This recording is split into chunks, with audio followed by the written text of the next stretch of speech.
WLUN, Pinconning Bay City, Saginaw, Midland. Michigan sports aren't just a game, they're a way of life. And now we've got a show dedicated to die-hard sports fans like you. Hosted by a guy who's borderline obsessed with the wins and losses of all your favorite teams. He's crazy. Every weekday morning from 9 to noon, Ben Bosscher brings you the talk that matters. The teams, the stories, and the players you care about most. This is the Ben Bosscher Show, built by Bresky Siding and Building Repair. Remember that.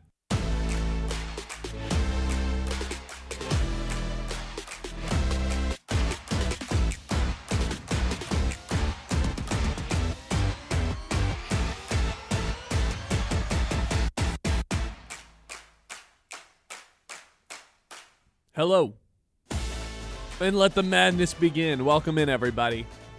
We are 3 hours away from the first tip-off of March Madness. I know you're excited. I'm excited. We're going to go over the do's and don'ts of March Madness when you're watching with your buddies. We're going to fill out a 100.9 the minute bracket.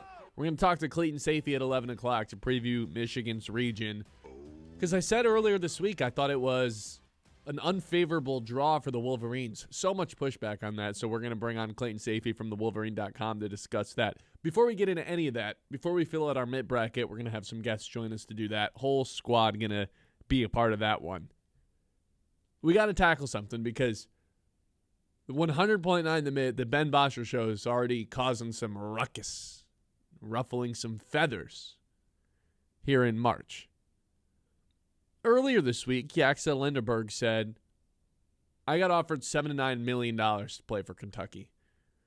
I said, I don't believe that. There's no way it's more than Arch Manning is being paid. There's no way it's Shedeur Sanders' money. What are we talking about? And if it was true, why wouldn't you just take it? I didn't understand, so I thought he was lying. All right? We posted that as a reel. We posted it on the internet. And guess who came to his aid? Will Tschetter, Michigan's 8th man. He hits us with he didn't lie, bud. Now, if you know me, you know one thing. I don't like being called bud. One of my biggest pet peeves. I'm not your child. Do not disrespect me like that. I've had this pet peeve since I worked at a pizza joint in my hometown, and when I used to work the cash register, grown adults that I do not know would call me bud, and I hated it every time. I'm not your buddy. We don't know each other. Don't call me that. So when Will Tschetter hit me with a bud, guess who now has Michigan losing in the round of 60? No, I'm just kidding. But I couldn't believe that. I was so pissed off for no reason last night at Will Tschetter, which does make me think Will Tschetter showed this to his friends. They seem inseparable. There was that video of them, singing in unison before their practice, which I thought was kind of weird. But he commented that 20 minutes before that video came out and they took the floor. So, yeah, Michigan basketball in tune with 100.9 the mid. Maybe this is reverse psychology, actually, Kyle. I made the video knowing that Michigan would see it and it would fuel them. So I hope more than anything, Yaxel Lindenberg has seen this, he understands it, and he's using me as motivation as to why he needs to have his best games here in March Madness so Michigan can go on a run. I'm fueling the Michigan run. It's reverse psychology. Yeah, I don't know about all that. I mean, first of all, I will come to your defense to start this by saying no one likes being called bud. I mean, no one that is a grown person likes being called bud by someone who is the same age as them. You know, Will Tschetter. I'm older than Will Tschetter. But you guys are you know what I'm saying. You are about around the same age. And so, yeah, I mean, I think it's funny. The funniest part about this to me is that for sure Yaxel Lindenberg has seen this video. Absolutely he has seen it, right? You don't just comment that as your teammate. I mean, anyone who knows how these tournaments work, it's no different than a road game. These guys are together as a unit 24/7. Yeah, I mean, basically inseparable. They spend every living second with each other when they're in these tournaments. So, especially at March Madness of all of them. And so in Buffalo, New York, of all places, Yaxel Lindenberg has gotten a taste of Ben Bosscher. You know, he saw what his take is about him, and Will Tschetter came to his defense. I think it's pretty funny. Yeah, I for Will Chetter's sake, man, don't miss any free throws in this tournament. Don't do anything wrong. Yeah, don't do it. You better shoot 100% from the line, from the outside.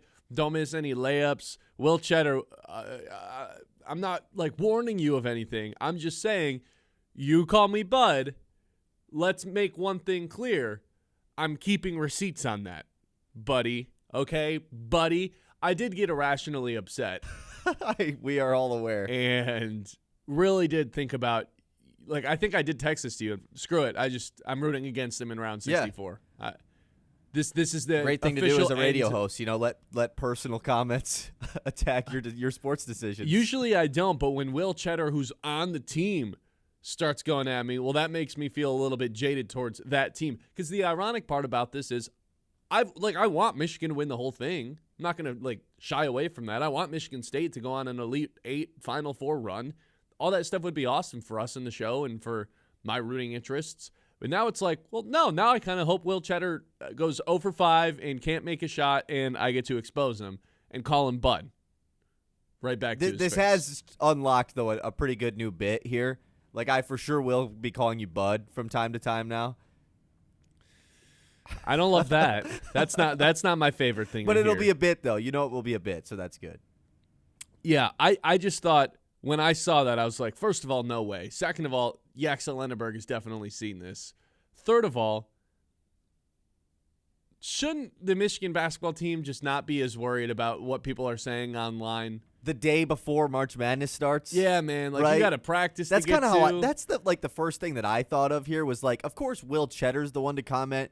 You know, like, probably the least impactful rotational player on this team. Still plays a role. I'm not going to, downplay what he does for this squad because he is important, of course, to this Michigan team.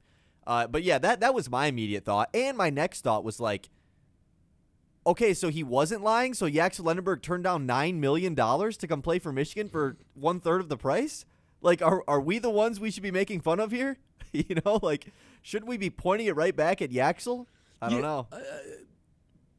I still don't really fully understand why. I'm not all of a sudden like, oh, yeah, Yaxel's totally telling the truth, $7 to $9 million. I just think the range is way too big. Like, how do you not know a more precise number? $7 to $9 million. Well, what is it? Is it 7 or is it 9? Is it 8? Is it 7.5? I'm not saying he should have given an exact number, but that's just a weird. I don't know, man. I still don't really fully understand what that was all about. You got March Madness coming up, man. It feels like some of their brains are in different places right now, and it doesn't matter. They've been so good all season, so I'm not going to sit here and be like, oh, Michigan's not focused on the right things at this time of the year. But, I kind of am saying that. They're worried about Ben Bosscher, and they're worried about telling people how much money they could have made. Yeah. What? Yeah. So no one really knows when that AP interview was done with Yaxel Lenneberg. That's the funny thing, whether it was done this past week or whether it was done months ago and it's just now being published. No one can really get the answer to that, it feels like. Which just creates another layer of, wait, what did he say? So, yeah, now that's where we are heading into March Madness. I got to change my bracket because I did have Michigan making a big, long run, and now I feel slightly jaded towards that team. Now, once they take the floor, the funny thing is, the ironic part about all of this is you know how much I love Yaxel and how much I defend him and how much I do think he is a great, elite, high-level basketball player on the floor. You did make a full reel calling him a liar. I mean, that's a pretty large diss. No denying that. But when it comes to his morals, you know, on the court abilities, I'll defend this guy until the sun goes down, and then beyond. He's incredible. He gets bigger in the biggest games. He can fill in a ton of different roles. I think he's a plug-and-play player on any NBA team tomorrow. He's that talented of a player. I love the guy. I've enjoyed watching Michigan this year. But God forbid, I think he's fibbing about one thing. Will Chetter's coming right at me, calling me Bud. Get out of here, man. Yeah, where was Will Tschetter when you were defending Yax, man? That's what I'm saying. Come on, man. When I called Yaxel Lenneberg the best player in the conference. Say it, man. When I called him the best Will Michigan, Tschetter. I was going to say, when I called him the best Michigan basketball player since maybe Trey Burke, I didn't see Will Tschetter saying, I agree. That's my dog. No, he didn't say any of that. It only got to him when I said, yeah, he might have been lying about one thing, and Will Tschetter had the audacity to call me Bud. Brother, you just turned 23 in January. All right? You're not my father. You don't get to call me Bud, okay? Our YouTube chat right now is just it's on another level. They this eating morning. it up? People are loving this, man. They are loving the Bud. Gary's saying, is it just 3-letter words? Like, what about bro? Bro's fine. Bro is totally fine. Because that's like... What about boss? People are asking boss. Boss can is you like... call people boss? Boss is cringy. Bro is like, we're equivalent. We're brothers. Yeah, we're I call same everyone level. bro. Bud is like dismissive. It's like, oh, Yeah, okay, don't worry, bud. little buddy. Yeah. Yeah, no, I'm not your little buddy. We're not pals. We're not friends. Boss is almost on Bud level to me. If someone calls me boss, it's like, what are you, like, you're trying to make a point? Like, you're trying to, I don't know. I don't like boss either. No, I don't have a problem with boss. I think it's just an outdated and somewhat cringy term in 2026. You're right. I think when you call people Bud, you're very clearly like purposely calling them Bud, where like some people do just call you boss. So Yeah. like some people just use that slang. It's outdated. It was what, a 2000s word that people would call each other. Sure. But I also don't mean, think people it's like, still use it, I think. I don't think it's dismissive, like you're trying to diss someone. When you call someone Bud, it's like you're trying to make someone feel small intentionally, right? Right, yes, totally. RP with just an awesome comment here. He says, I do take it personally when people call me a liar. That's good stuff, RP. And that right there is where we'll leave it. 989-837-6125. This is the Ben Bosscher Show live here on 100.9 The Minute. Here's the deal. 10 o'clock hour, we are filling out a bracket the entire time. We're going to have the whole crew on. We're going to join all of our brains together and come up with the first perfect bracket ever. Next, I am going to tell you the do's and don'ts of March Madness when you're watching it, starting at noon, all the way through the weekends. What are the unwritten rules for you as a viewer? 989-837-6125. This is the Ben Bosscher Show live here on 100.9 The Minute. 9 o'clock hour, as always, is brought to you by Iron Stack Technologies. You know, we talk about the game plans all the time on this show. That's exactly how Iron Stack approaches IT. They help businesses stay secure, efficient, and ready for what's next so you can focus on your mission instead of your technology. That's Iron Stack Technology, solution-driven, mission-focused. You can check them out at ironstacktechnology.com. Built by Bresky Siding and Building Repair on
on 100.9 The Mid.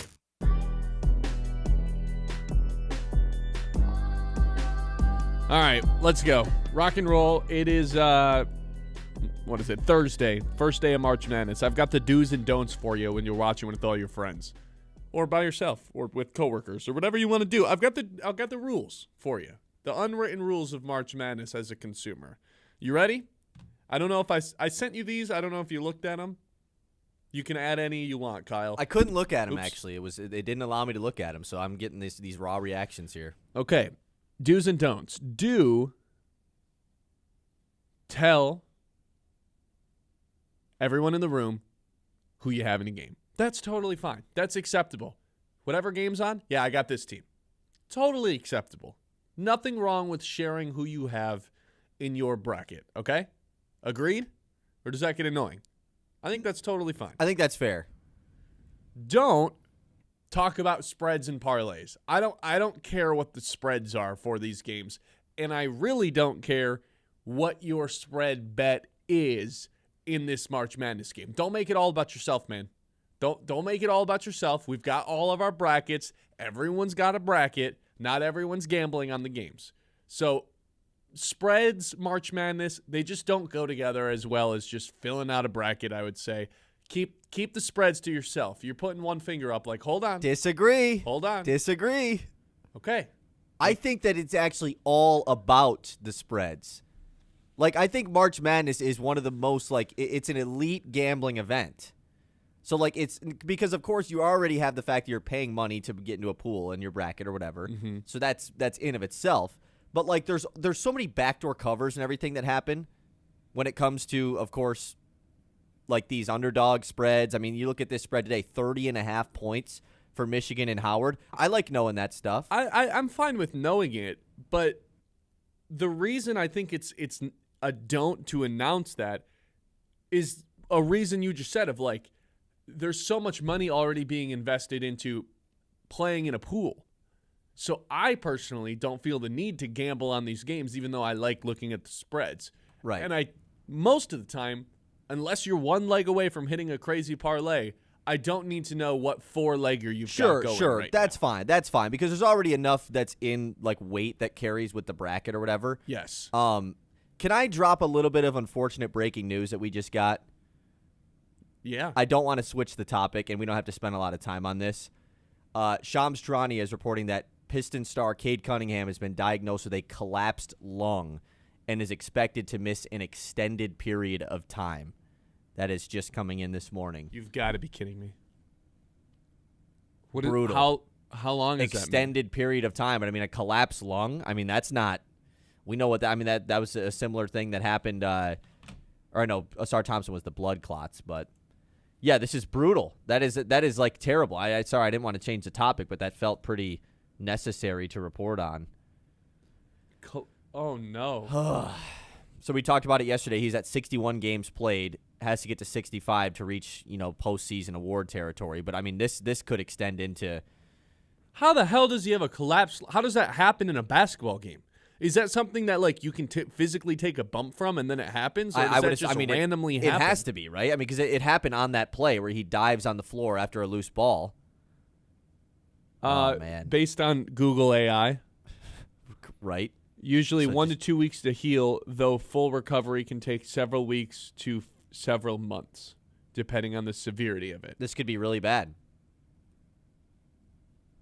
This could be detrimental, actually. Oh, brother. Oh, no. This is not good.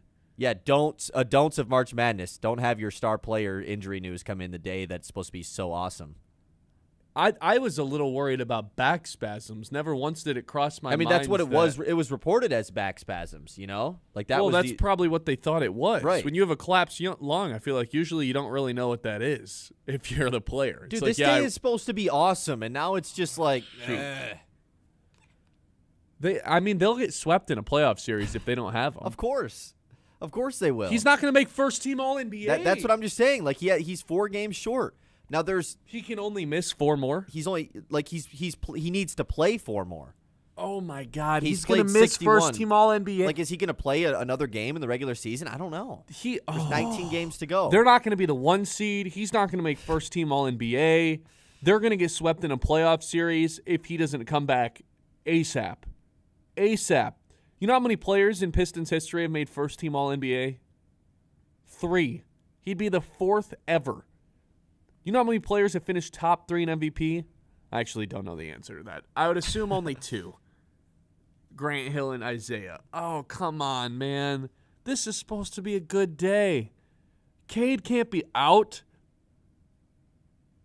Oh, that is not good news. No, that is not. detrimental news. I don't even I want to do the rest of the show. I didn't even want to say it. Like it felt like it was just going to totally bring down the mood of cancel like, March Madness. It's March Madness. This is an awesome day, and now it's just Cade has a collapsed lung.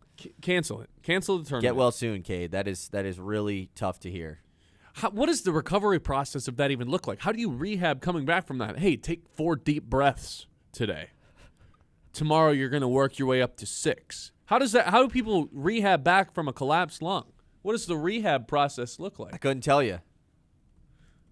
Let's see what Google AI has to say about this. Yeah, no, let's keep diving into that. For a collapsed lung.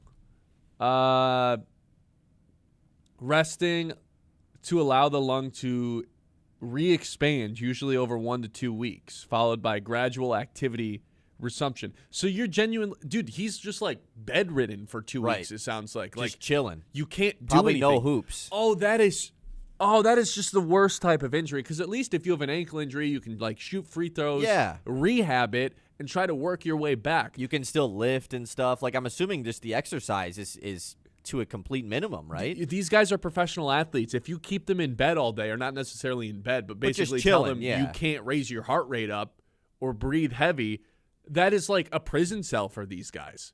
So for Cade to not be able to do in the midst of the season, like when you're anything, gearing up for the playoffs? Yeah, this is when you're supposed to start playing at like your highest level before the playoffs start. And ironically, half the teams in the NBA are trying to lose. But he's going to be just sitting in his bed at home for 2 weeks in a row. I'd imagine he's not flying and traveling, right? Maybe. I guess I have no idea. We don't know. We don't have any update yet. Yeah, this is obviously if we continue to find stuff out throughout the show, we'll update everyone. But some terrible news to get on this Thursday morning of one of the best days of the year. Cancel the tournament. This sucks. Ugh. Where's our Cade bobblehead? We're putting this front and center. For real, man. Shout out to Cade. Should we even continue on what with about the do's and don'ts? don'ts of March Madness, right? Do procrastinate work in the office or the job site. That is 100% allowed. Your boss should not be expecting you to have your most efficient days in the office over the next 2 days. Yeah, anyone that, like, I understand that some jobs are, of course, more needy and tasky than others. Anyone that, like, intentionally schedules an important event or a meeting or something on this day in the afternoon, you can do it in the morning. Like, you can get it done from 8 to 12 or whatever. Like, sure, you can get all that stuff done. But if you're the one scheduling things like that on the afternoon on a day like this, that you're just, come on, man. You're read asking the to get room. your food stolen from the refrigerator. That's what you're doing. That's what you're doing by scheduling meetings later in the day. Don't use PTO. That's where I draw the line. Like, slack off at work, leave early. Really? Using PTO to sit on your couch, I don't know. I'm just out on that. Why not? Save up your PTO. Go somewhere. Go somewhere nice. I'm a nice? traveler. No, I'm not saying March Madness Bro isn't goes nice. to Utah for 1 week and calls himself a traveler. No. I'm saying just like save your PTO to actually do something rather than sitting on your couch. Because guess what? You can just sit on your computer at work and get away with doing nothing rather than using the PTO to sit on your couch and do the same thing. I mean, you can't guarantee that. Not every person can do that. Like, what if you don't work an office desk job, like, and you want to watch March Madness, and the only way to do, like, your job is just you're not near a phone or computer, right? I suppose. What I if would you're just a find a plumber? way to, because you know what my other do is? Download the March Madness app. So if you're not in a desk job, you can just watch Quad Box on your phone, because March Madness Live is the greatest sports app to ever exist. It is so user friendly. You get an hour just for free. Then all you have to do is log in with your TV provider. Boom, just like that, you get every March Madness game all on the same app. I love the March Madness app. Download it. It's awesome. I don't know if it still works this way, but the they give you 3 hours for free or 30 minutes for free, whatever I think it's it 1 is. hour. You used to be able to just, if you're watching it on a desktop at least, I don't know about your phone, just refresh the page and it resets every time. Like they want you to watch it. I don't think there's a lot of like we want you to pay to watch this. Like, I think they want as many people watching it as possible. My TV let me refresh it yesterday. Right, exactly. It's unlimited watching it. Download the March Madness app. That's a total do. Total do. Don't hang out on your phone the entire time unless it's to look at your bracket. Don't do the whole March Madness thing and then just be scrolling on Instagram. Watch the games. There's games to be watched. Yeah, that's fair. But what if I have my bracket pulled up? What if I'm That's in fine. the group? What if I'm looking at bets? Like, if it's March Madness stuff, consuming that, is it okay? Be careful. It's a slippery slope because 10 minutes go by and all of a sudden you've missed a big chunk Can of the I, game. if there's, 2 games on the TV and we couldn't find a way to get the third one going, so I got it pulled up on my phone. Yeah, that works. That works? Yeah. Okay. Yeah. Okay. I just be wary of ending up getting trapped in a Twitter war is what I'm saying. Got it. Don't start doom scrolling on TikTok while March Madness is going on. Delete the app. Delete TikTok. But follow 100.9 The Mitt before you delete it, of course. Yeah, for sure. Do act irrational in the occurrence of a buzzer beater. I think you are completely allowed to act like a complete maniac if a buzzer beater happens, whether it's your team or not. Just lose your mind. I was about to say, I thought you were basically doing the opposite take of this, and I'm just like, no, lose that's your the mind. dumbest thing ever. You have to freak out. It's a buzzer beater March Madness. Like, you are allowed to scream and jump and run around. Like, you get to act like a little kid. Yes. Yeah, and no one. And if anyone looks at you funny, call him Bud. Leave. Don't utter the phrase, I made 23 brackets. It's one of my 23 brackets I've got in the 99th percentile. Just keep that to yourself, man. Just say that you have a bracket in the 20 in the 99th percentile. Oh, I see what you're saying. You don't got to tell everyone that you made 24 of them because it makes your bracket that you're talking about feel a lot less special.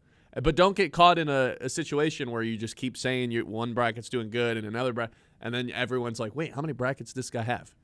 Right. Or the situation where they're like, oh, who do you got in this game? You're like, well, I have this team in this one, but then in this one I have I don't care, man. Right.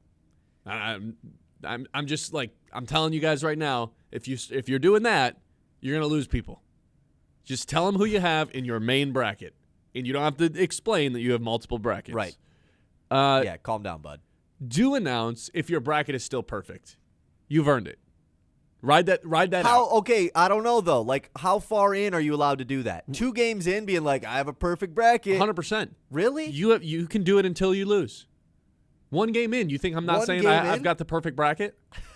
Well, you definitely don't have the perfect bracket because there's plenty of other ones. I've got a perfect bracket until you lose. Okay. You are allowed to ride this thing out. You've earned it, brother. Even if it's 1 or 2 games, you've got a perfect bracket. Tell the room about it. That's fine. You're not being obnoxious. You're simply stating, I've got the best, if not tied for the best bracket in the room. That's fine. I don't know about this one. Because if I'm 0 for 2 and someone who doesn't watch a lick of college basketball is 2 for 2-0 and they're like, I got a perfect bracket. I know everything about college basketball. Well, yeah, that's the latter annoying. part of That's that annoying. sentence is annoying. But you can just say, yep, you don't know anything. I'm 2-0. I'm still perfect. Sure. That I think is totally fair. Don't be so sure that the top 2 seeds losing this weekend is always for the best. Because it leads to bad games down the road. So when you're celebrating the number 1 seed going down, just remember, when we had 4 number 1 seeds in the Final Four last year, it led to 3 of the best games we've ever seen in the Final Four between the championship and the 2 Final Four games.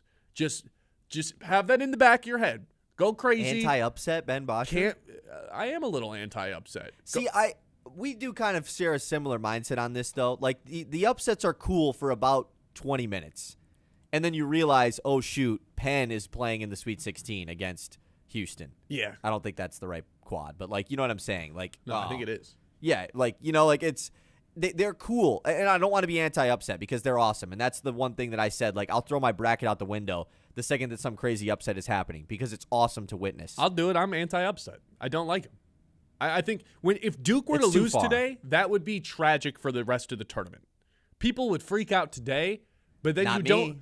because I have Duke losing early. But to not have Duke each round of the tournament is a L for the viewers because it's going to draw more eyeballs. You don't have to know anything. Everyone knows Duke is.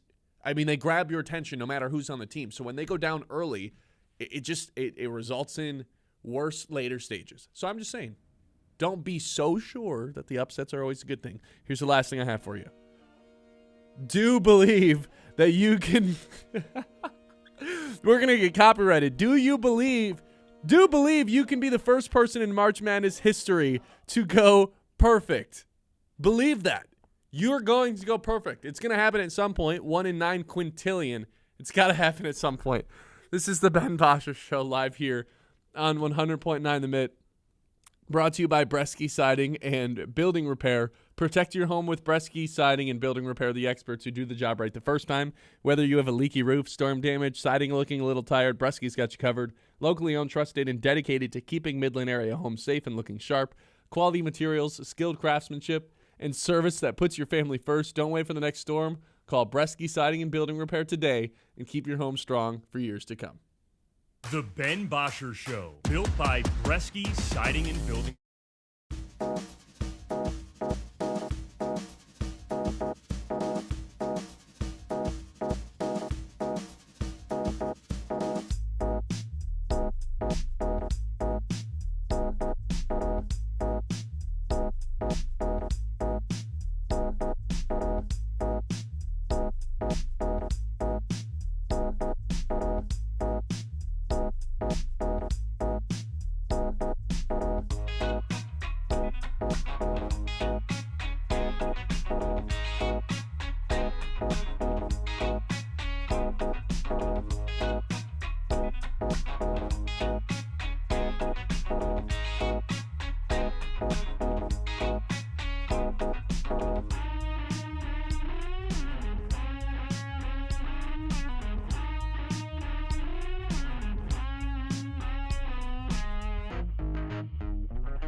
on 100.9 The Mid.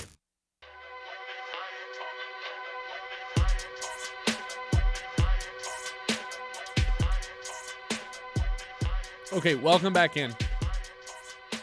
You get what I'm saying though about the later seeds, right? Like, if we want all the best teams in the Final Four, but the best teams are being knocked out by the Cinderellas, then we're not getting the best matchups later on in the tournament, and that right there is a sigilism. Was that only said just so you could use that word? Yep. Okay. Yep. Now I feel like I don't even want to respond. You don't have to. I get what you're saying, but like being anti-upset, it is just a loser mentality. It is like it's a Debbie Downer mentality to have. I understand what you're saying. Sure. But you can't be anti-upset. What I can be is adamant about talking about the Detroit Lions. I know it's March Madness Day, but I don't think we've ever had a Ben Bosscher show where we haven't talked at least a little bit about the Detroit Lions. And yesterday they make another signing. So come on, listen. 5 minutes. 5 minutes on the Lions, and then we'll do March Madness the rest of the entire show. There's no way I can't get some of this off my chest. They signed Greg Dortch yesterday. He's the Khalif Raymond replacement. And now, and they signed a linebacker yesterday as well. So now we're starting to see a little bit more of what the big picture looks like. We're starting to see a little bit more of what the big picture looks like here. I do still think there are a couple missing puzzle pieces to the Lions offseason. So they've replaced Amik Robertson with Roger McCreary. They've replaced Khalif Raymond with Greg Dortch yesterday. Montgomery's replaced with Pacheco. Davenport's replaced by Woonham. Glasgow has been replaced by Cade Mays, and then Anzalone with the linebacker Damone that they signed yesterday. They still need to replace Taylor Decker and Al-Quadin Muhammad is where I've kind of landed on this. They did sign another edge rusher, but I think that's more of a Davenport replacement than a Al-Quadin Muhammad high-volume sacks guy. So as of right now, I still feel like the biggest needs on the team are exactly what they were at the beginning of the offseason, but they have done an okay job filling in the things around the edges. Even like a Brian Branch, who's going to miss the first couple of weeks of the season, they find Christian Eisen to come compete in that spot. I love that signing. They bring in Tyler Conklin as the tight end 3. Like all the little pieces that they needed to add around the edges, they're doing a pretty good job of that. The issue is the biggest needs on the team still exist, and that is finding another edge rusher and finding another left tackle. Yeah, I mean, we talked about this yesterday with Al Karsten. Like, as soon as they sign a second edge rusher, I'll start to feel pretty good. But no way DJ Wanham is like this big-time replacement. I do like the depth that they're adding, though. Like, they for sure are bringing in depth, which is needed on this team. We had talked about the amount of spots that were still open on this squad, and it feels like that they at least are adding guys that could potentially be there. I'm a fan of Dortch, man. He's like a fun player on Arizona the last couple of years. He'll be the return guy. And like a sneaky good red zone threat, too, for being this small guy. Yeah. I think he is like a pretty ideal Raymond replacement. So I like it. I like Dortch. I think he's fun. By the way, you know that the Lions right now are the 4th youngest team in the NFL? Really? 4th youngest? 4th youngest roster in football. I mean, think about the guys that they replaced. The two old guys on the team are Goff and Bridgewater. That's literally it. Like, think about the guys that aren't on the team right now.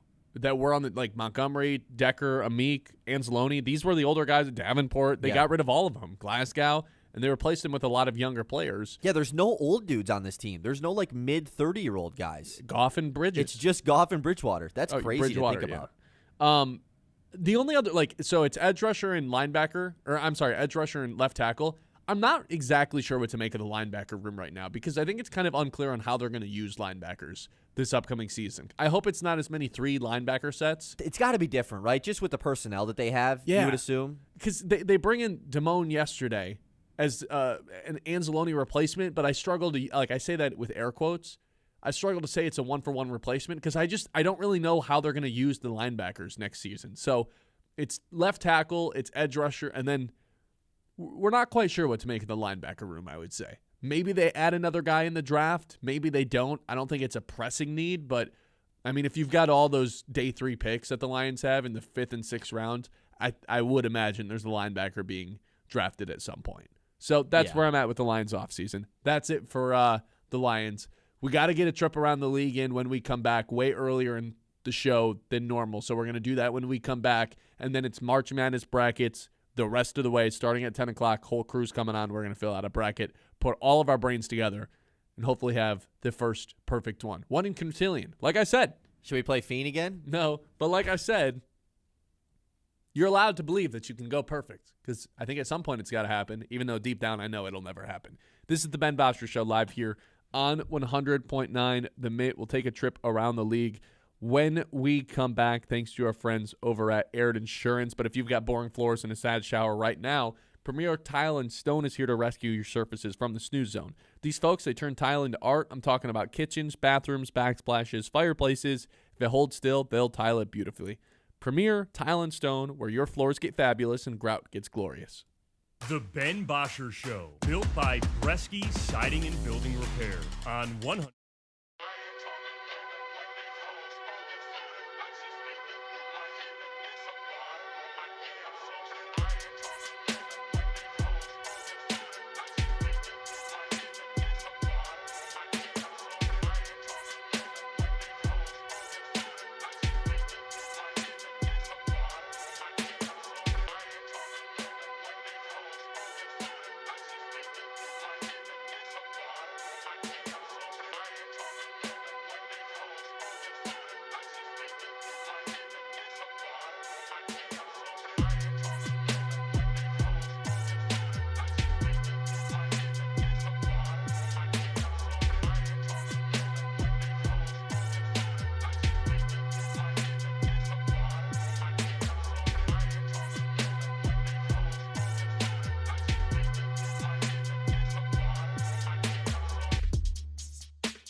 Built by Bresky Siding and Building Repair on 100.9 The Mid.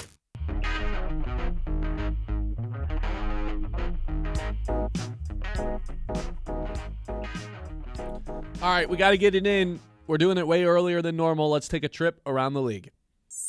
It's time to zoom out and go around the league.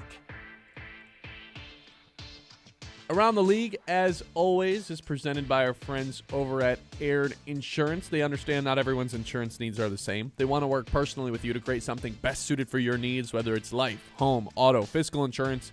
It's all available with the Aired Insurance Group with Farm Bureau Insurance. Best fits for the remaining free agents.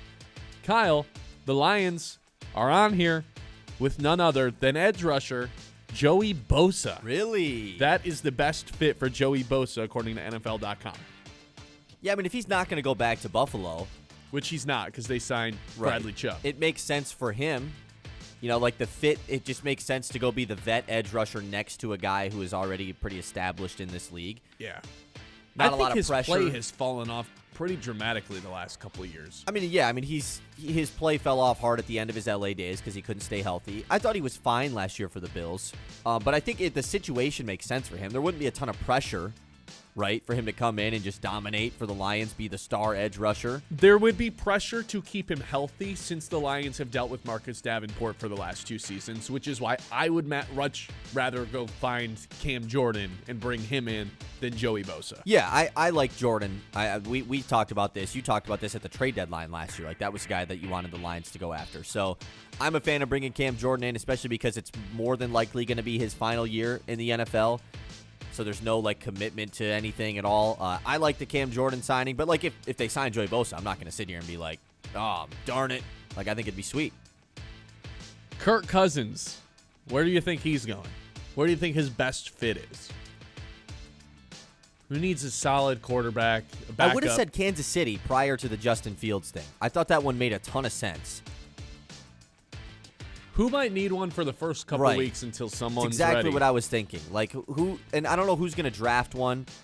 You don't know who's going to draft a quarterback? What about the only team that's definitely going No to way draft? no way the Vegas Raiders is the answer. Vegas Raiders, Los What? Angeles. Yeah, why not?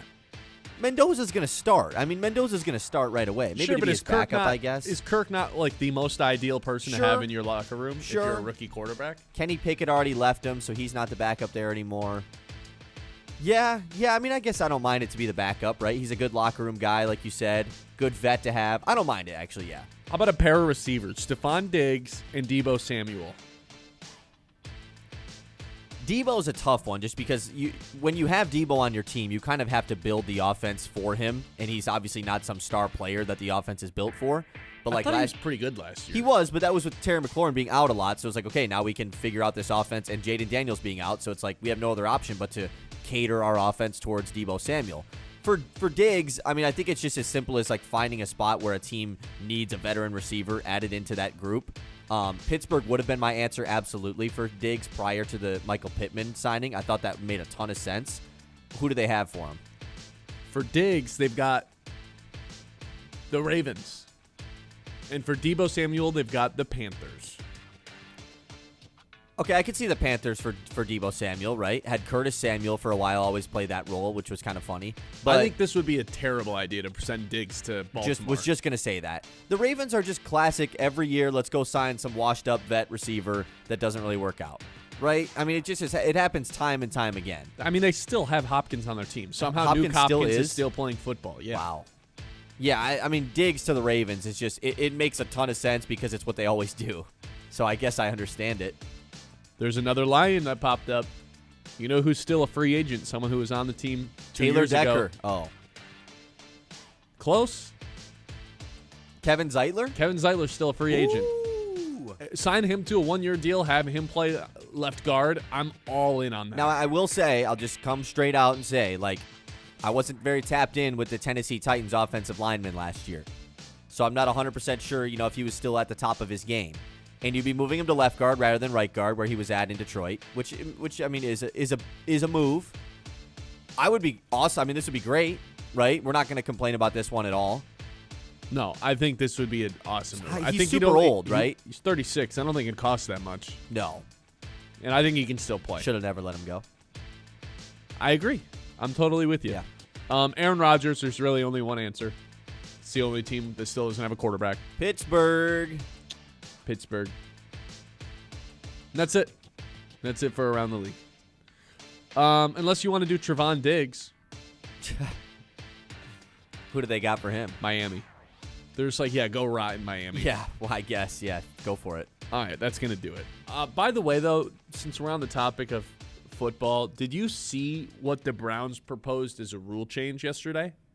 The picks thing? Yeah, as of right now, you can only trade picks 3 years in advance. So right now, you can only trade 2029 first-round picks. They were like, screw it, let's just do 5 years. I'm all in on this because it allows stupid owners and stupid GMs to make very stupid decisions. And I think that's for the best. For our entertainment purposes, that will be very fun. From a content standpoint, that'll be very fun. For the teams with owners like Jerry Jones and Woody Johnson that are so off their rocker and that the they'll just do anything. Girl. Yeah. Yeah, and the Irsay chick. They will put their franchises in situations where they can't recover for a decade. I really think that could happen. So maybe not the best idea, but also could be hilarious for everyone involved. It's something that the NFL themselves, like Roger Goodell and just the people in charge, should not want because, like you said, it sets up teams to be disasters for even longer than they already are, like the Cleveland Browns. We were talking about yesterday, 2 first-round picks is absolutely insane. I would never do it. Yeah, you never see trades happen for 2 first-round picks. It just doesn't happen. I don't think I'd ever, but it does happen because we had last year. It's so rare, though. Like it just, Is it's such a large amount to give up. Correct. That's what made last year so wild. Like, it just doesn't happen very often. And now you're giving guys like, the 2 teams that were involved in doing it, like, you guys can give up picks 5 years in advance. They're going to butcher themselves for a decade. And I think the owners are all probably going to be for this, though, because half of them are going to be like, oh, yeah, like, we want to be willing to make crazy trades all the time. The LA Rams are licking their chops. Like, we are going to trade all of our first-round picks down the line. And then you're going to get the other teams that, of course, are the smart guys. I'm not saying the LA Rams aren't smart because they are clearly very smart, but that are going to be like, oh, yeah, all these dumb teams are going to trade away their first-round picks 5 years from now. Like, the Philadelphia Eagles are like, sign me up for this. Like, I will trade A.J. Brown for a 2031 first right now. Yeah, if they open this thing up to 5 years and there's like 10 teams out there that just decided we're never trading picks ever, those teams would probably do better than the teams that are willing to give up the multiple first-round picks in these insane deals. Right. Because, again, it never works. It never works. Dallas did it. They didn't even make the playoffs. Indy did it. They didn't make the playoffs, and now they're in a hellhole. The Rams are really the only example of it working out in modern-day NFL. I, personally, if I was a GM, would never trade multiple. There's not a single player in the NFL other than the best quarterbacks in the league that I would trade multiple first-round picks for. Not even Myles Garrett. And those guys aren't getting traded. You're not trading the best quarterback in the league for anything. So, right. like, it's just not worth – anyone who's actually on the table to get traded, I don't think is worth 2 first-round picks. Would it potentially devalue the first-round pick, though? If you could open it up to 5 – yeah, for sure. Right? So that would be another reason why I think this would get voted against, because the first-round pick in the NFL is such a valuable thing that it would make it be tossed around a little bit more often. It would make the 2 first-round picks not be that big of a deal. Also, what are the Browns doing proposing this rule? Like they're in. We want to trade for Deshaun Watson again. We want to give up more picks for Deshaun Watson. Who's the next guy we could go? Why trade the for? Browns of all teams? Why are they proposing this? Like they're in a situation to make an all-in move. They're like, someone in the Browns organization had to have been so drunk that they were like, I've got a good idea. What if we traded 5 picks for Josh Allen? We finally got all of our picks back. Like we have our first round picks now that we traded all of them for Deshaun Watson. No, they're all off the books now. Let's trade even more. And someone's like, we can't do that. You can only trade 3. And he's like, I've got a rule idea. Yeah, then. that's dumb. What if we could trade all our picks? What if we could trade 10 years of picks for Josh Allen? There had to have been alcohol involved in this conversation, which eventually led to them proposing a rule to allow 5 years of picks to be traded rather than 3. Well, it's even like the Stepien rule. You would have to introduce some sort of rule like that the NBA has, where you can't trade, picks in back-to-back years. The more and more you open it down the line, or else teams would be like, here's my next 4 first-round picks. Yeah, and the all NFL's their like, fans dude, are like, what oh are you, my God. like, Roger Goodell sees this. He's like, man, I don't want to accept this. Like, what are you guys doing? You know, like that. It would have to introduce even more rules, and that's why overall I'm just out on this. But I bet you most teams will vote in favor of this because they're like, well, we're not going to be the stupid. Like, let's just take advantage of the stupid owners. We're not going to do it. Because Jerry Jones, like, the second they open this up is somehow trading Dak and 4 firsts for Josh Allen. He's just figuring it out, a way to do it. Woody Johnson, same thing. He's just doing it. Oh, that's so good. 989-837-6125. All right, when we come back, March Madness o'clock. We are kicking this thing off. We are doing a Mitt bracket. We are putting all of our best brains together and deciding what, once and for all, will be the team's bracket. 989-837-6125. This is the Ben Bosscher Show, live here on 100.9 The Mitt. The Ben Bosscher Show, built by Bresky.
Pinconning Bay City, Saginaw, Midland.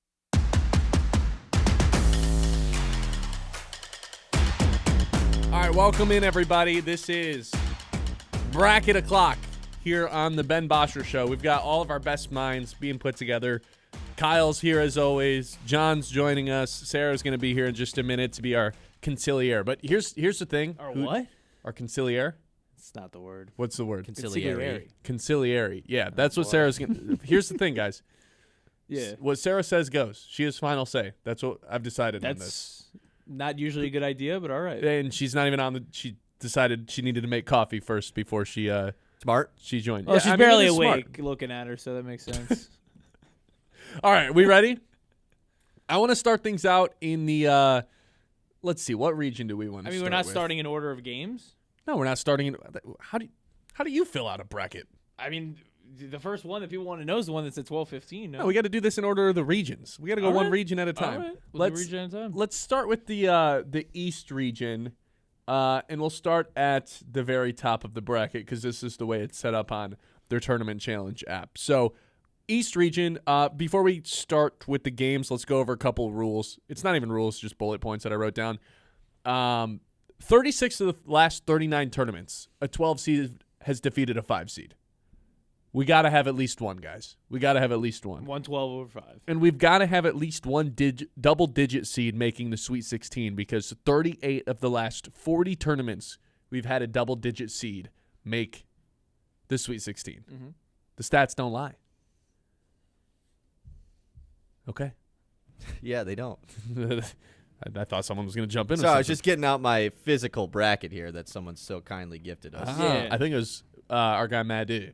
It was not. It wasn't? It was me. Was it you? Oh, thanks, okay. John. It was actually you? Yeah. Oh, dude, thank you. And I printed it because it has the TV times. Oh, in so between smart. each game. really? So if you guys were like, talking about a game, when is it on today? It tells you. Now, once you know you what? get to That's the round so of smart, 32, John. You're the it's GOAT, useless, man. but at least for the first round, it's pretty good. Truly the GOAT. All right, Yeah, well. Sarah's here with us. Our conciliary is here. Let's get this thing going. We're starting in the East region. Mm-hmm. The tournament Blue Blood, the Duke Blue Devils taking on Siena. Siena, New York team, Correct. upstate New York, Central, but yeah. Catholic college, a lot of old money. They went 4-28 2 years ago. You know that? Siena? This Yeah. is one of the best They brought- turnarounds in mid-major history. They brought in Jerry McNamara, who many thought should get the Syracuse job. Great Syracuse guard.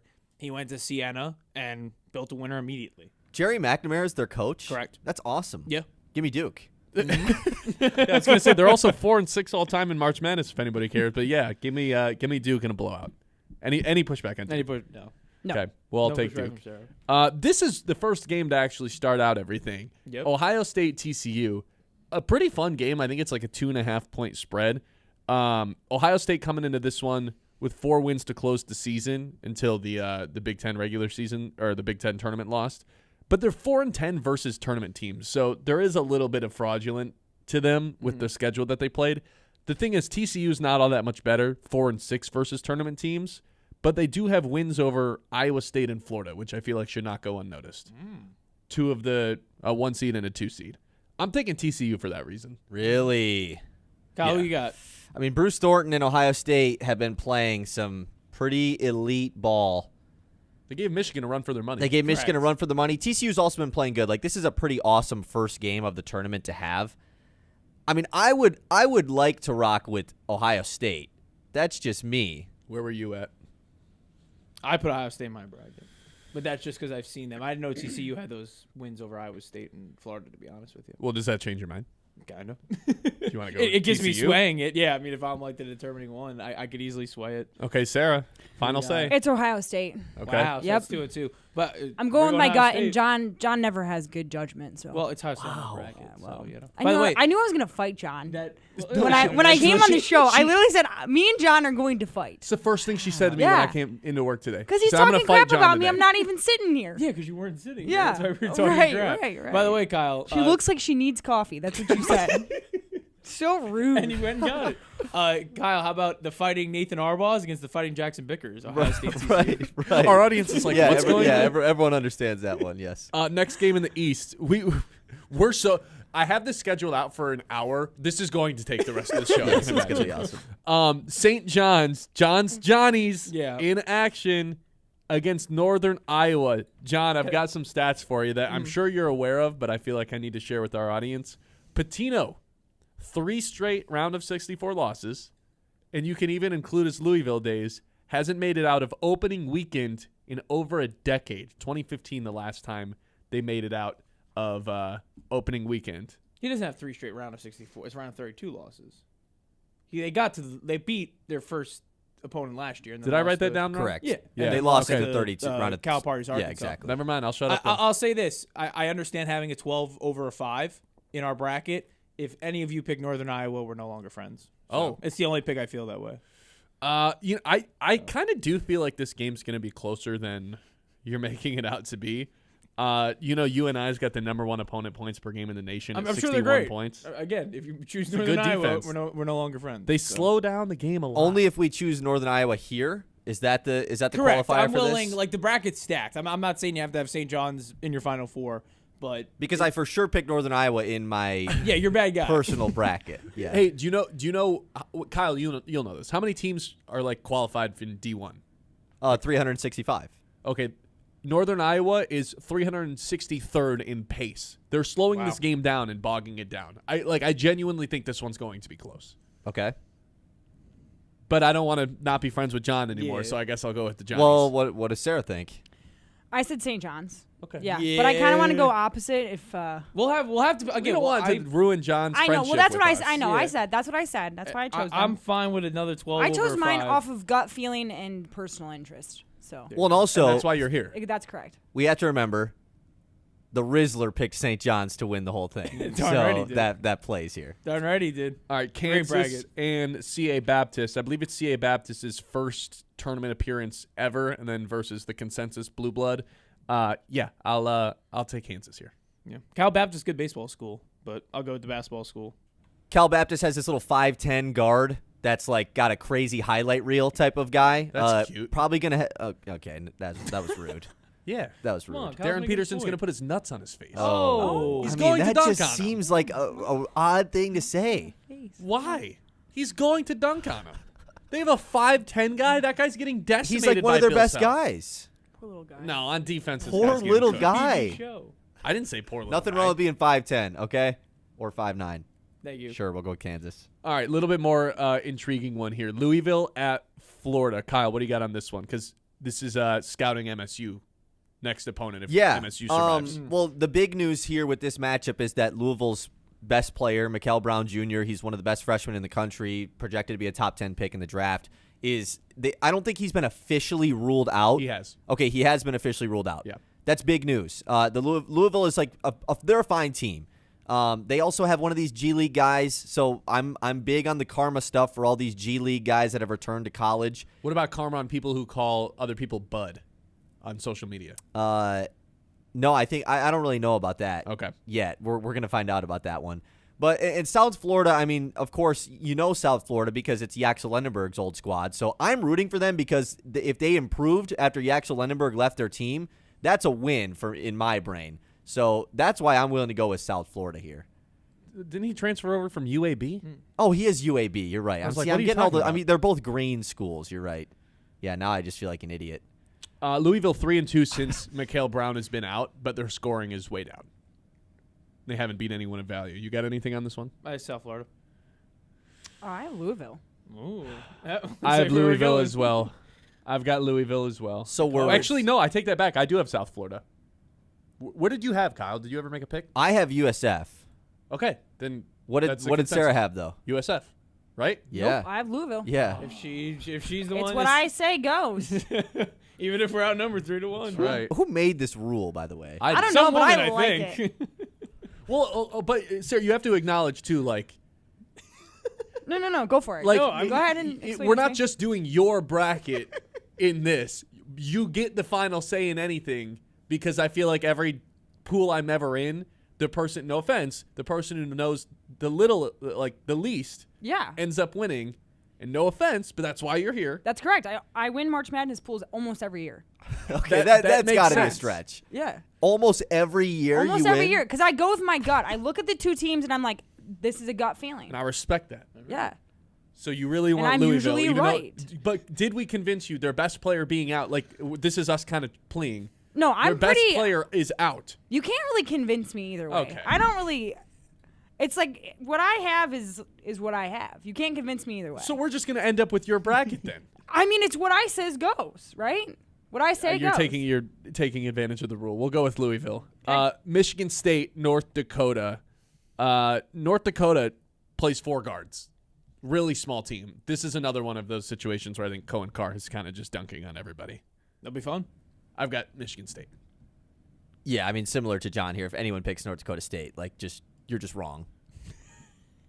Sarah? Michigan State. Okay. I have Michigan State. Except I will say quickly, with the Cade Cunningham news this morning, feels like it's already bad. Vibes are off to a bad start on March Madness. That's all I'm going to say.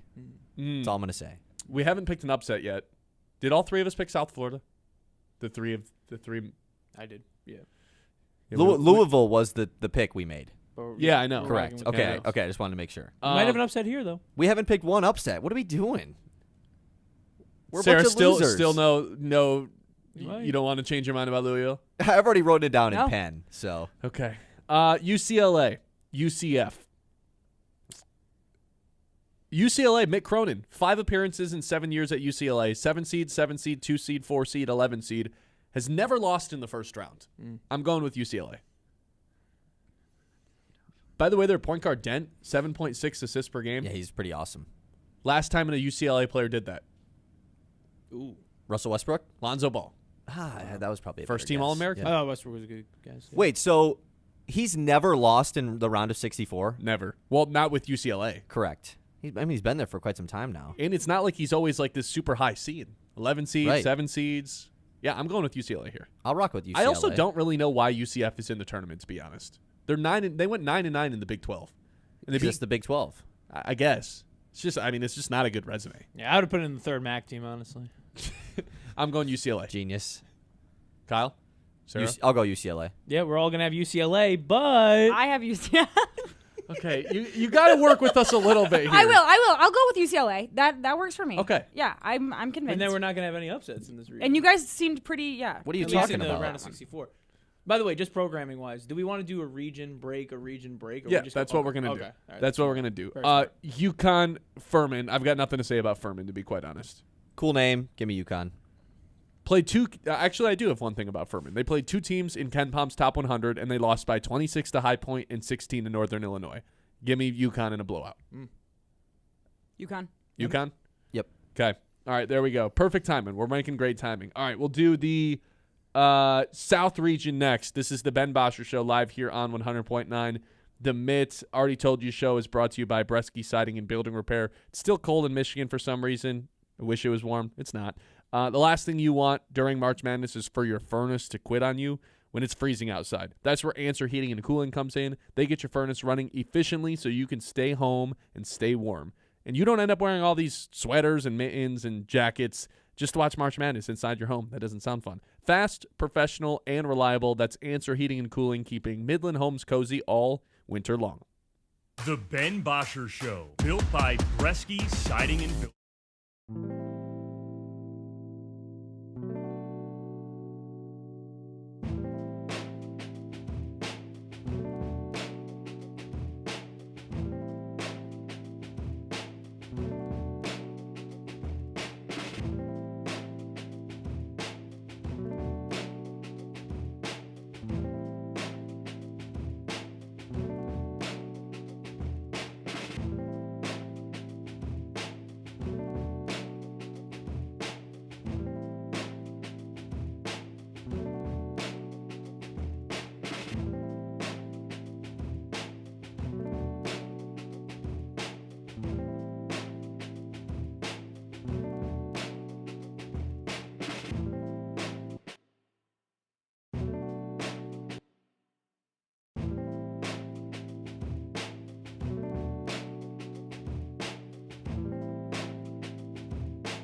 Repair on 100.9 The Mid. All right, let's get it rolling with the South region now. We're putting all our brains together. We'll start at the top. Florida versus Prairie View. Anybody want to make the case for Prairie View? The SWAC, representing the SWAC. No. Cool story, though. First NCAA tournament win, the first four, but I'll roll with the Gators. Caused a ton of turnovers, Kyle. Caused a ton of them. Yeah, the SWAC. issue Shout is out they to don't them and rebound. everything. Are they the 1C most likely to fall, if we were to rank them? Yes, Even if it's like but 99% in the round of 64 or just in general? round 64. I would say yes in the round of 64, but I think this is actually the easiest region. So I don't think there's a lot of teams that can beat them. All right. So I'm going Florida. I got Florida. Yeah, Florida. Okay. Still no upsets. See, but now we can't be like pressured into picking an upset, though. You know, like we can't just pick one just cause. I'm saying. No, we're all right. Okay. Clemson and Iowa. I have no idea what the spread on this game is, to be honest, so I don't even know who's favored. Clemson comes in with a nice defense. I have a hard time. I mean, they say in March Madness, you got to go with the guards. You got to trust your guards. There's not a whole lot of guards in the country that are better than Bennett Sturt, so I've got Iowa. Yeah. This is where someone else comes in and says something. I have Clemson. Thank you for teaching us how to do the radio, Ben. Uh-oh. I have Iowa, so this is the one few time where Sarah's in the minority here. Yeah, I'm also just You not have Iowa changing too, my John? answer. I do.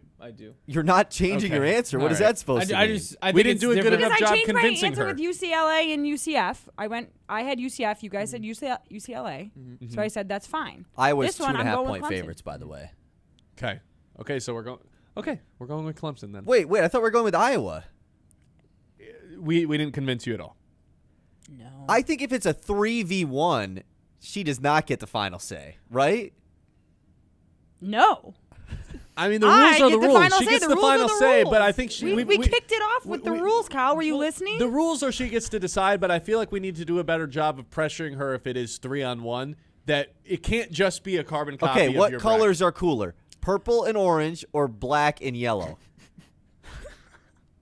I'm saying purple and orange. Yeah, you're There probably you go. Yeah, you're you're actually right, probably you're right, right, on you're that. right. Yeah, no, that's fair. bracket. And tigers are cooler than Hawkeyes. That's right. That's a good one. You see, some people fill out the brackets based off which mascot would like kill the other mascot. That's a good way to do it. Yeah, What? Right. Like which mascot would win in like an ultimate war? You know, like that's how some people fill out a bracket. Is someone actually filling this bracket out? I am, yes. Okay, good. I have Good, the physical copy. There Okay. you go. Good. All right. So the next one is Vanderbilt and McNeese. Vandy, high octane offense on this team. They push the pace. They avoid turnovers. However, they only have one player that's taller than 6'7". That's concerning in the long run. I don't think it's that concerning against McNeese, though. So I'll go Vandy. I don't think a team can do an upset back-to-back years, right? This isn't Butler. Like McNeese, they got their spotlight last year. They won a game. Will Wade left them, went to NC State, blah, blah, blah. Like, I don't think they can win back-to-back first-round upset games, right? That seems like a stretch. Yeah. This is the 1-5-12 game where I'm just like really out on the 12 seed. Yeah, I'll go Vandy pretty convincingly. I have Vanderbilt. John? Okay. Nebraska-Troy. I love that this game's today at 12:40. It's the second game of the tip because we just immediately get to find out whether or not Nebraska is good, which has been up in the air all season long. Kyle, what do you got on this one? Because I feel like you're going to be picking Troy here. I am picking Troy here for multiple reasons. They dominated the Sun Belt this season. Like they were for sure the best team in the Sun Belt all year. That had a ton of parity, and they were the best team in it. They beat Akron late in the year. Like it was the MAC Sun Belt game. It was in late February they played. They beat Akron, which is a really good mid-major team that, of course, is also in March Madness. And I've just been so out on Nebraska for so long, and I have to fully commit. So I'm rocking with the upset of Troy. They're also named Troy. I mean, like, come on, man. Like, that's Trojans. pretty great, you know? I'll rock with Troy as well. I've I've never been convinced in Nebraska this year. In my personal bracket, I have them in the Sweet 16. So I also do. All right, But, so there's but wait. there's 3 Troys. I have Nebraska. Oh! is this old chalk? Are we just listening to Jay I- Williams? Is Sarah stock for Jay Williams? I mean, Kyle made You- a pretty convincing argument, and you guys have them in their Sweet 16, so I'll go with Troy too. Okay, there we go. Bang. We're working There's an together. upset. I'm Bang. reasonable. With I'm us. reasonable. Let's go. North Carolina and VCU. North Carolina's without Caleb Wilson. First team all ACC forward. This is a top 5 pick in the draft. You're just missing out on 19 points and 10 rebounds per game. Not good. Not good at all. I do think they survived this game against VCU, though, because they're atrocious defensively. I could hear the argument for VCU. Like, I could be swayed on VCU. The A-10 was a really good league this year. Multiple teams in the tournament, which is pretty cool for a mid-major conference, just like the MAC. I will pick VCU just to see what the other two have to say. Okay. I picked VCU too. I just North Carolina's too injured. Those are I my like thoughts. North Carolina. I have no with argument Sarah other on than this I one. like I North would go with Carolina. my gut. Yeah. I One of the think, Blue I think Bloods. people are overreacting to the Caleb Wilson injury. I think so, too. And it comes back to bite them later. Like, they're not going on a run. Like, because I they don't have picked their UNC best to player. go to the Sweet 16 in my personal one, just because everybody's so out on them. Got to fade the public a little bit. So here. we're going North Carolina here? Sure. Okay. I told you guys we need some sort of big time upset. Here's where I come in. Illinois versus Penn. Give me Penn, man. Keen Wagner. Wagler. correct? Wagler, you can beat him up a little bit. He doesn't like the physicality. Michigan State brought the physicality to him. He went 2 for 14 and didn't hit a single 2-pointer the entire game. I think if you just prioritize taking this guy out of the game, yes, they're enormous, but you know what they don't have is this kid TJ Powers for the Quakers. I think this is this year's Jack Golke, who just lights it up. Had 44 points in. He's bigger, though, right? I think he's like He's huge. a forward version of, and yeah. He played at Duke. Really? He played at Duke And now he's at Penn. and at Virginia. Duke to Penn? Smart kid. Duke to Guy Virginia just likes to the Penn. 4-letter schools? Duke to Virginia to Penn. Oh. I'm going with Penn to get the big time upset here. Fran McCaffrey, man, former coach for Iowa. Yeah, and can former just Big Ten rivalry here.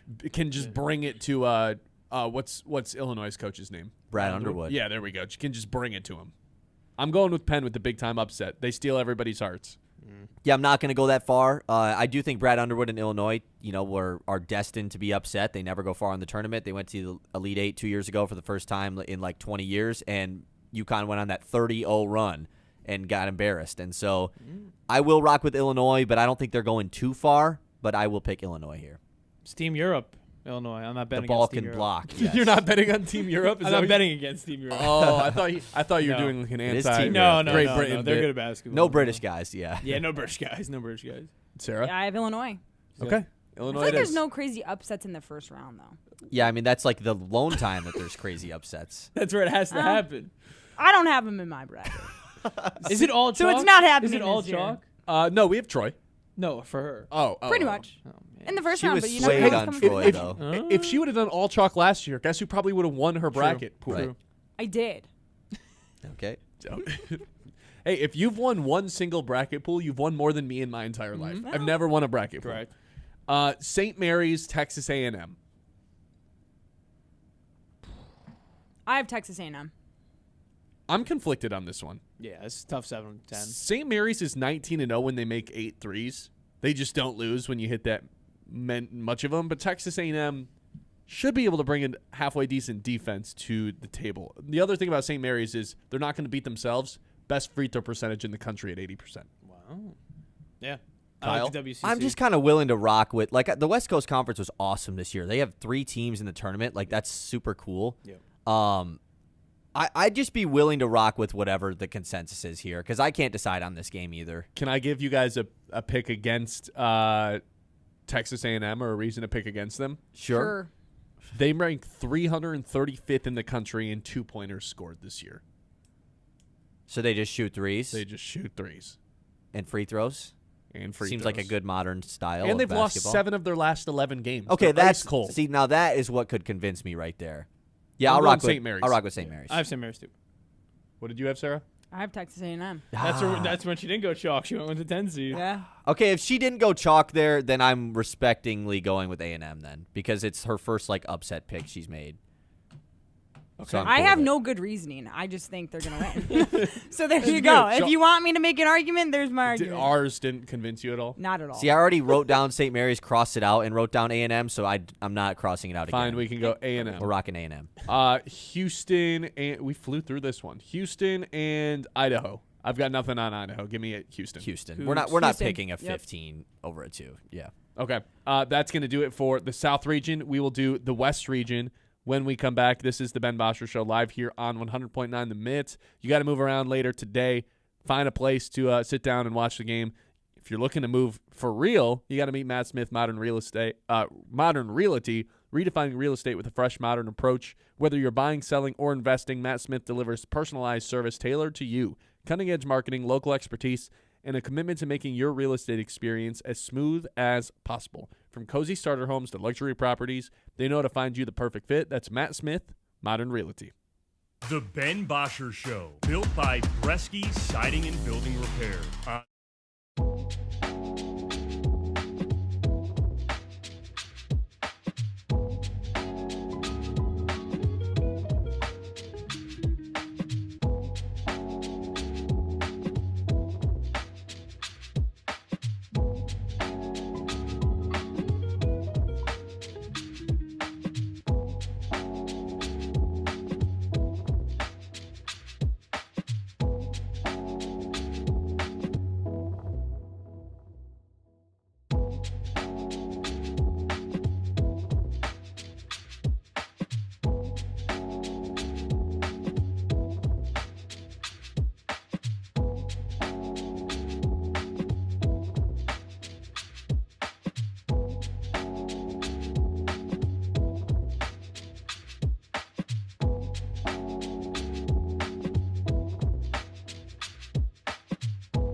Siding and Building Repair on 100.9 The Mid. On to the West. Let's go out west.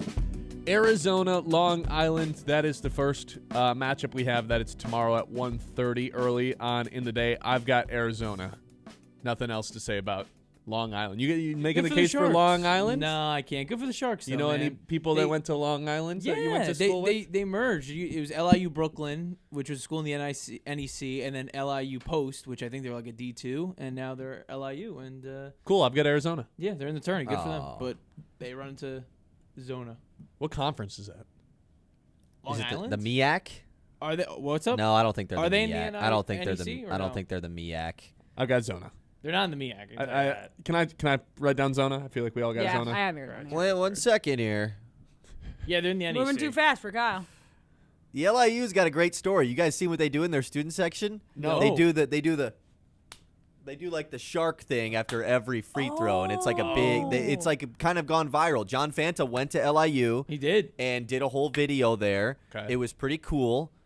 Are they the Sharks? They're the team that like, if a 16 seed is ever going to win, it's them. Because it's Really? also Arizona. Because it's also Arizona. Yeah, the Yes. biggest chokers in the tournament Correct. every year. I of course though will be picking Arizona. Okay, Arizona it is. Here's a good one. Villanova, Utah State. Utah State, a lot of hype going into the tournament that A they could be a ton. team that go on a little bit of a run here. I'm rocking with it. I'll go with them. Picking against the Big East. Can't do it. Nova. Yeah, I'm Villanova too. Yeah.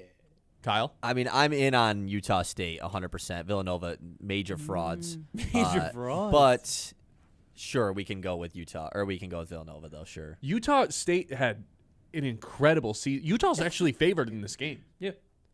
I guess I wasn't aware of that. Yeah, they had a really Yeah, fun season they out west. were awesome in the Mountain West, yeah, which has been a really good conference. So we're going Nova, I guess. Yeah. All right, here's going to be a controversial one. Wisconsin versus High Point. We've talked about Wisconsin for months as a team that just obviously shoots more threes than anybody besides like Alabama. They're going to live and die by it. Over half the shots they take are from downtown. And we've been saying, well, what if they just get hot? I mean, it led to them beating Michigan by hitting 17 threes. Okay, what if they just don't make threes? What if they just miss all of them? I've got High Point.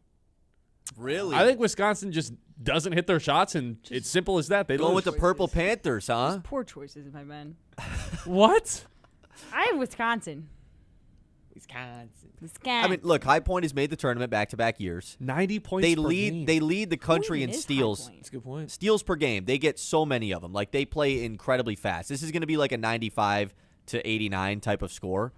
Is I can see Wisconsin the- shooters going to get tired in this game because They're going going to to take enough. They're going to get enough possessions where they're going to take enough where they will at least make some. It's just, will High Point get more possessions and then with off the steals? Like, they play at an incredibly high pace. So I could get behind the potential High Point upset, but we have to pick a 12 versus 5, right? Didn't we say we had to? Yes, that so is- if we yeah. that don't is a pick- rule. If we don't pick this one, we are locking ourselves in to picking I don't the want to pick Zips of Akron. Akron. I don't want to pick Akron Come because on, you've it's been the saying the match. whole time that Akron's a bad matchup for.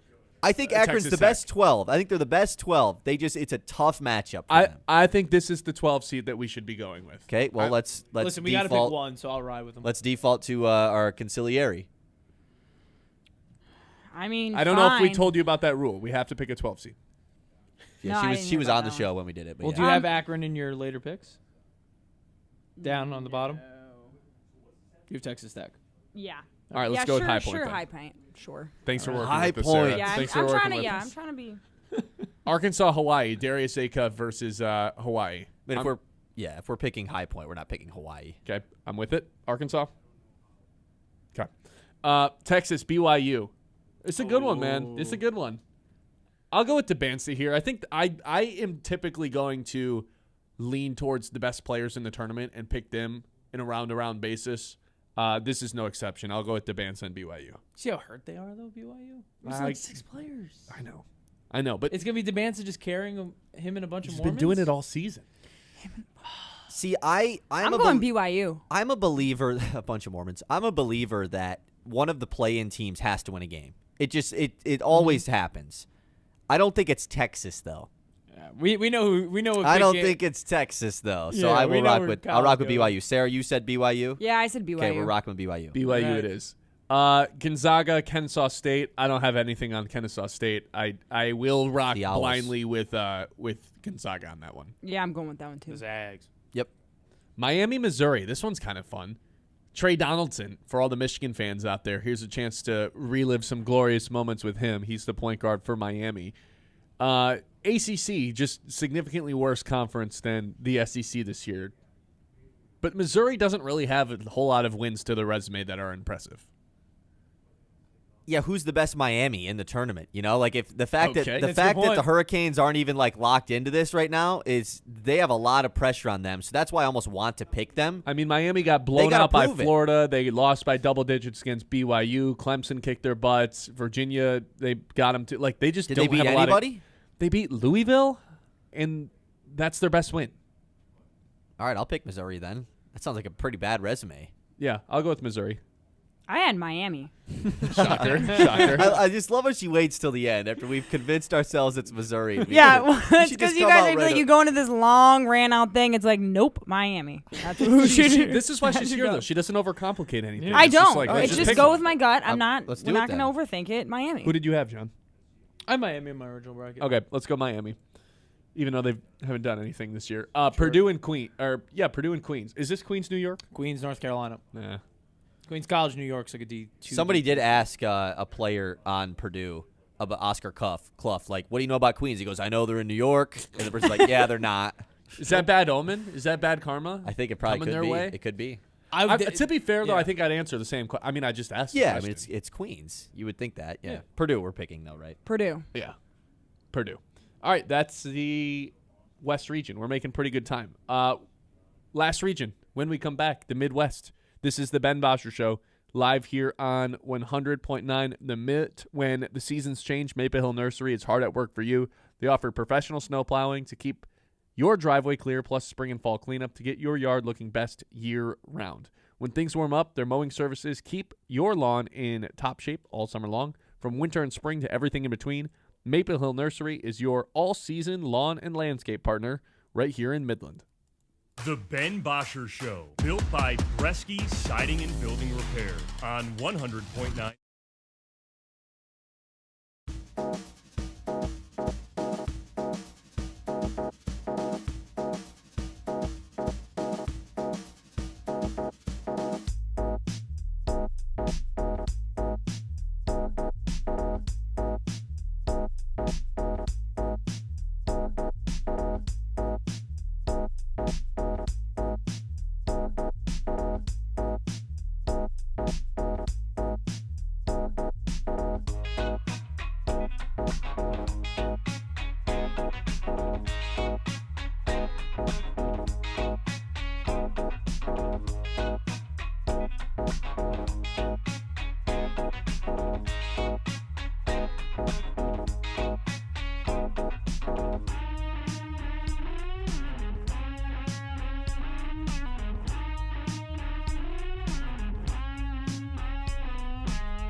Siding and Building Repair on 100.9 The Mid.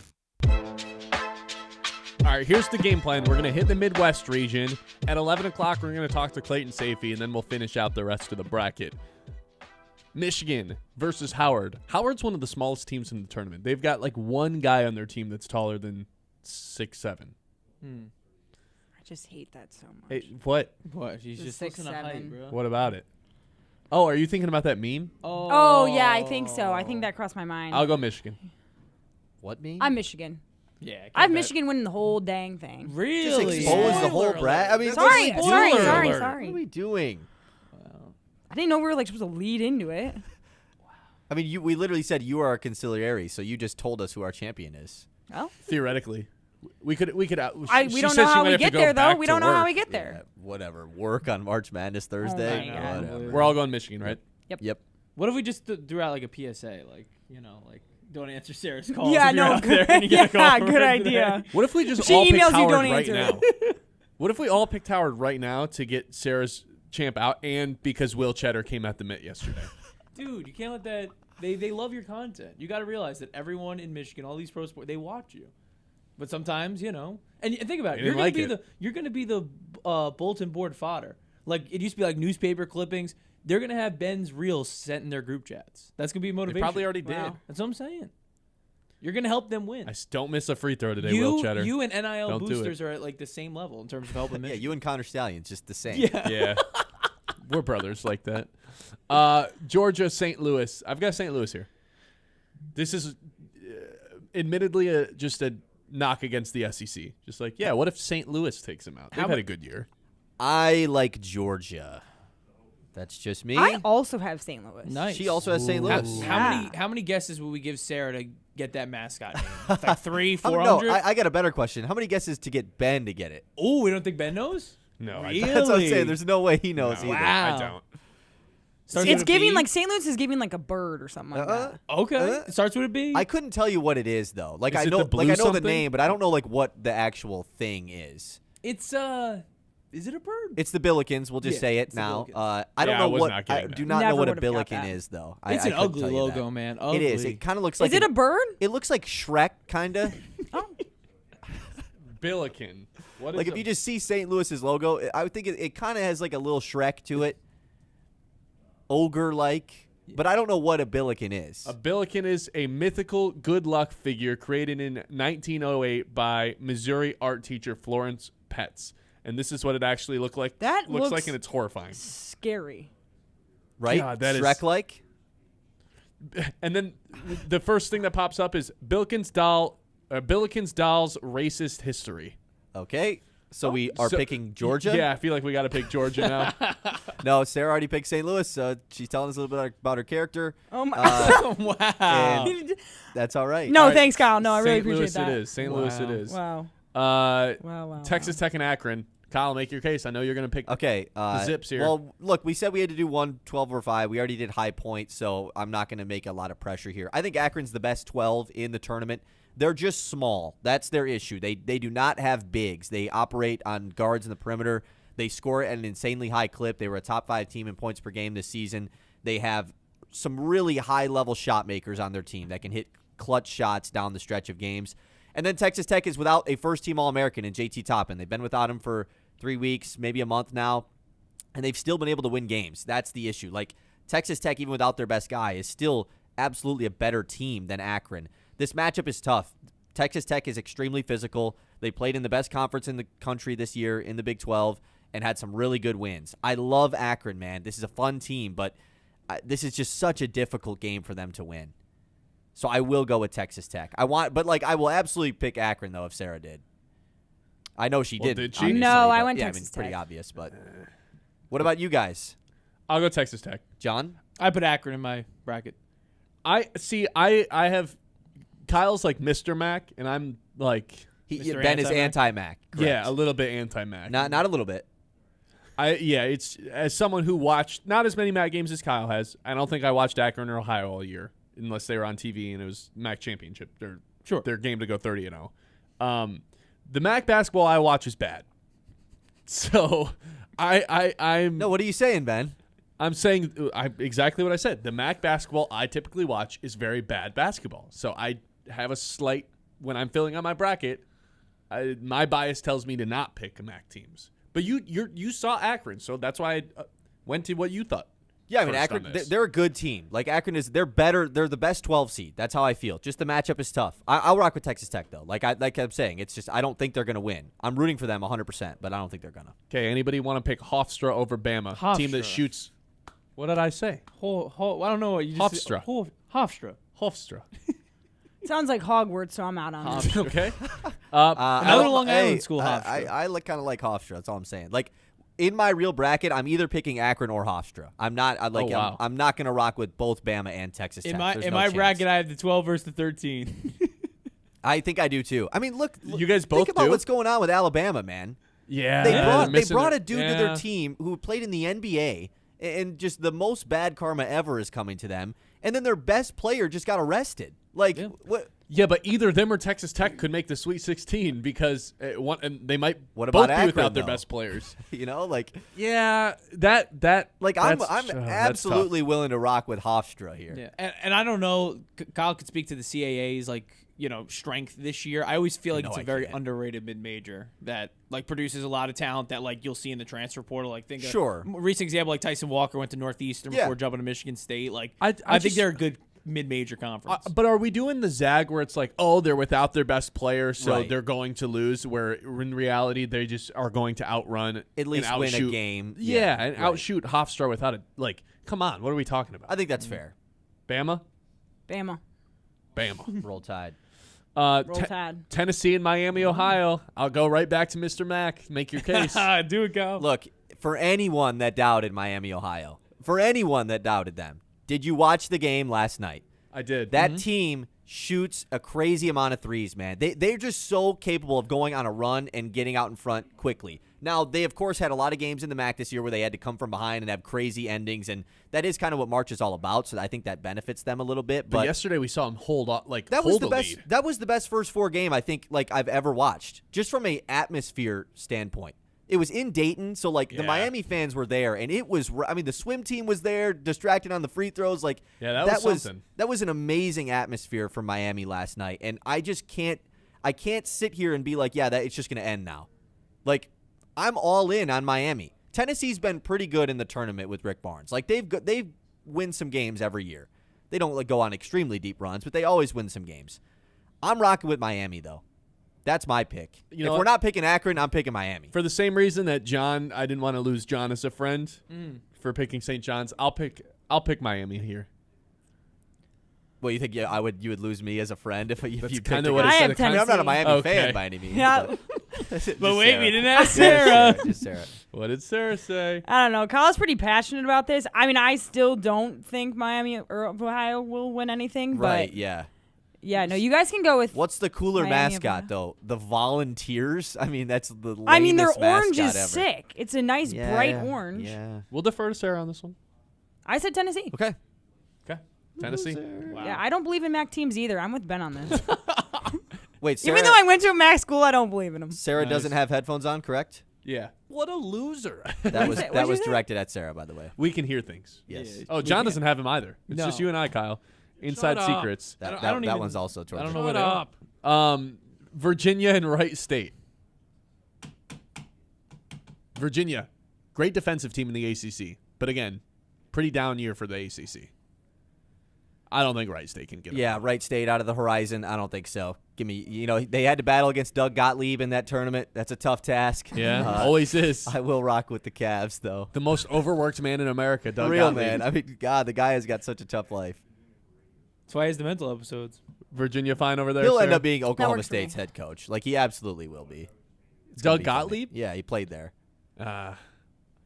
He doesn't. Does he still have his show? No, he stopped doing it because it was too much. It was Correct. too much for him. Still fills in on Colin Coward every once in a while, though, which is pretty hilarious. Yeah, But Colin just deciding not to work this week. That was Yeah. great. Dude, it's like, you yeah, didn't March need- Madness. I he's don't need good. to do this. Give it to J-Mac. Kentucky and Santa Clara. See, I just have a deep hatred for Kentucky these days. Wonder why. I kind of do, too. Here's my thing. Wait, did we pick St. Mary's? Yes. No, we picked A&M over St. Mary's, correct? Yes, we did. We ended up okay. rocking with A&M. Because I was like, Yes. we can't pick all three West Coast teams to win. Because we picked Gonzaga, but we didn't pick St. Mary's. So this leaves us free here. I don't really know who to pick. I'll let someone else choose. Kentucky. John? I have Santa Clara. It's a trendy upset pick, though. It is. It's pretty trendy. Yeah. I kind of agree with Sarah here. Maybe it's gone too bore. Well, This this is whole the, bracket's been this whole region's chalk right now, other than the 8-9 St. Louis over yeah, because Georgia. we didn't pick freaking Miami. God. We don't have Right. any upsets in this one. Would that convince you to take Santa Clara? Sure. I'll allow it. I mean, I just don't think you guys are No, right. then I we don't- think then no, then you're let's gonna, rock with You're gonna Kentucky. look back and be Oh. like, God, why didn't I listen to Sarah? Yeah, Kentucky no, was let's probably the pick right Kentucky. answer. Okay, Kentucky it is. Iowa State, Tennessee State. Iowa State. You guys know how I feel about Iowa State. I think this is the best. Yeah. The best two. Sarah seed. though. Iowa State. I have Iowa State. Yes. Okay, there it is. The complete round of 64. We will big. do Boom. half the round of 32 at 11:10. The other half at 11:30, and then we'll just hopefully find a way to do the rest of it as well. We'll power through it. Sarah, if you're done, thank you for joining us. Yes. Thanks for having me on, guys. Yeah. Might come back. Who knows? You should. We'll see. That seat's open for you the rest of the show. Great. John, you're sticking with us, right? Sure. Okay. We'll either have the quad box or the tri box for everybody in the YouTube here coming up shortly. 989-837-6125. Go ahead, give us your pick as well for who you think. We should have the audience have a pick here coming up. Give us Ooh, your that's a picks in good the Sweet idea. 16. Good idea. Greater Midland Community Center, that's your hub for health, wellness, and fun right here in the heart of Midland. From fitness classes, open gym, to swimming, youth sports, and family activities, there's something for everyone. Affordable memberships, expert staff, and a welcoming space for all ages and abilities. If you're hosting an event, ask about the rental spaces and full-service event support. Stay active, stay connected, all under one roof at the Greater Midland Community Center. Learn more or sign up today at greatermidland.org. Stick with us. We'll be right back. The Ben Bosscher Show, built by Bresky Siding and Building Repair on 100.9.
Conning, Bay City, Saginaw, Midland.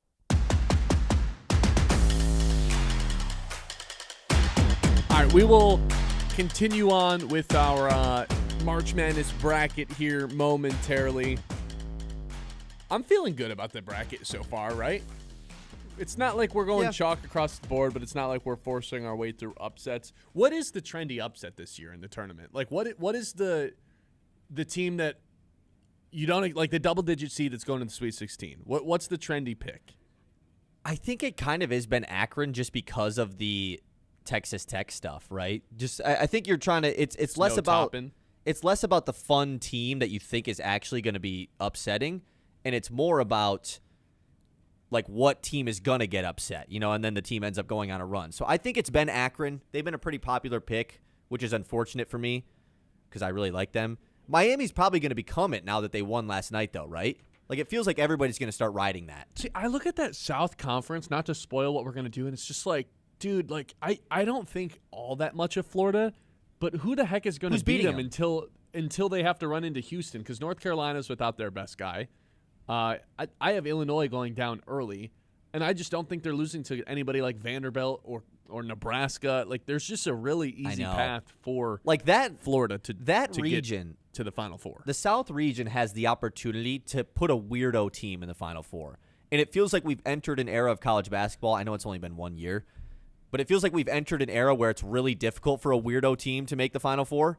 And I think it's there. I think there's a chance for it in the South. Or is it just going to be Florida or Houston? Probably. Like, it's just, like, I don't know. If I have to pick one conference where it's like the 1 or 2 seed is 1,000% coming out of this, it's probably the South, just because I don't believe in any of the other teams in this region. Not that I think so highly of Florida and Houston. It's just there's not really any real threats to knock them out. The real trendy upset pick, I just realized, is definitely South Florida over Louisville. That has been the trend. That's been the trendy pick. Like, I've just been seeing everybody picking South Florida, which is totally fair. Yeah, being without a best player, a consensus lottery pick in Mikal Brown. But I would say, like, this is why I don't understand why Michigan State fans were pissed about this draw. You get to play Louisville probably without their best player and their leading scorer. Totally. That, to me, is like, oh, you got a pretty ideal draw to make it out of the first weekend at the very least. And the fun thing about that region, the East, is that with Duke and with Duke and Pitino and Bill Self and Hurley and Tom Izzo, there's so many great coaches that I think in the second matchup of the weekends, so like the round of 32 and the Elite Eight, it's just going to lead to these incredible coaching matchups. Oh, totally. Like that, I mean, think about all of the potential that is there for all these, like, legendary. I mean, even Cronin. Like, I know Cronin isn't from a legend standpoint on the same tier as those other guys, but, like, Cronin versus Hurley in round 2, if we get that, those are the two feistiest coaches in college basketball. Like, that's going to be awesome to see that stuff. So I think a lot of the trendy upset picks come when we're going to do the next part of our bracket in the round of 32. I think that's when we're starting to see a lot of these, like, oh, Arkansas is going to beat Arizona, like that's going to be in the Sweet 16. I've seen a lot of Michigan getting beaten in the Sweet 16. Like, that's where the trendy upset picks, I think, come. Yeah, the thing too with Cronin is it's weird because we think of them as this dork. They disappoint in the regular season, and then when the tournament rolls around, they usually deliver. Like, very rarely are they getting upset early on in this draft. By the way, it should be probably noted one more time before we talk to Clayton Sayfie and fill out the rest of our bracket. Cade Cunningham injury, just brutal timing. This is supposed to be such a great day, and now we find out Cade Cunningham has the collapsed lung. Fortunately, we actually, there's a lot of people that are on this in terms of the historical context of this, to guys who have had collapsed lungs before. CJ McCollum, this has happened twice. Once in 23, he missed 12 games. That was 3.5 weeks. So that would bring Cade back right before the playoffs were to start. McCollum missed 18 games in 2021, so that's 6 weeks. So they'd be fighting for playoff spots without him. Terrence Jones missed 6 games. Gerald Wallace missed 7 games in 2009. So it sounds super bad that he has the collapsed lung. It maybe isn't as bad as we necessarily thought. Clayton Sayfie from the Wolverine.com now joining us. Clayton, Sayfie, hope you are enjoying, March Madness a little bit later on today. You've got the game tonight at 7 for the Wolverines.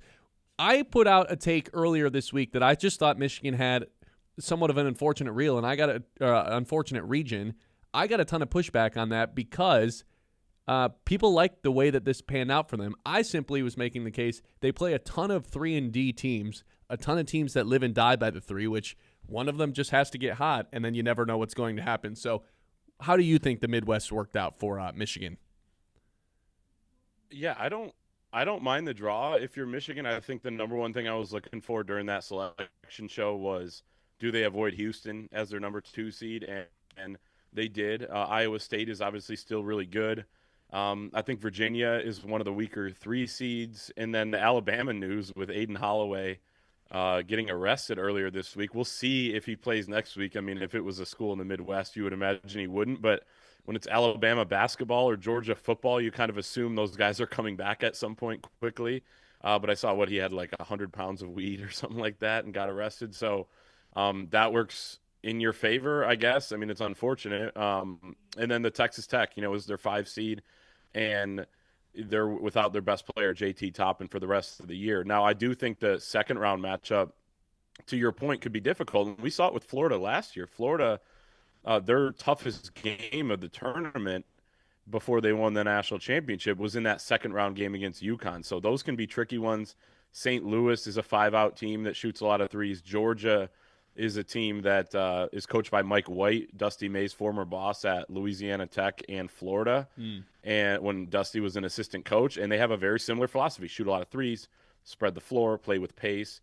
But I do think the teams in this region play a higher tempo, and Michigan is kind of welcoming that and ready to get back to playing a little bit faster. Before mid-January, they were the 8th fastest team in the country. And since that point, they've been 63rd, a little bit bogged down by Big Ten opponents that want to slow it down and know that Michigan thrives on playing in transition. So I think that some of those opportunities may be there in these matchups. But and even it will start today with Howard, who plays fast too. So, yeah, we'll see. I think I like the region. I think it's always going to be a tough road to the Final Four, but avoiding Houston, which was clearly the number 1, 2 seed, I think was a nice win for them. I'm with you with Houston. I also thought Iowa State, if I was ranking them, I think Iowa State's the second best 2 seed. So that could end up being a pretty good matchup down the road. To your point, there's a good amount of teams that play 5 out, and I think I've expressed this to you. That is kind of my big worry for Michigan, a team that can play 5 out and get Mara into foul trouble. The issue is you have to have the size to be able to do that, because if you are lacking in the size department, even if you're not, Michigan's probably going to punish you with that size. And even in this first round matchup, Howard has one guy in their rotation who's 6'10" and plays 15 minutes, and then a ton of guards. I'll say it. I think there's a 0% chance they lose. If they lose, you can pin it on me. I think there's a 0% chance they lose. Yeah, Virginia wasn't planning on losing to UMBC, and Purdue wasn't planning on losing to Farley Dickinson. So they were probably all saying the same things before. But I agree with you.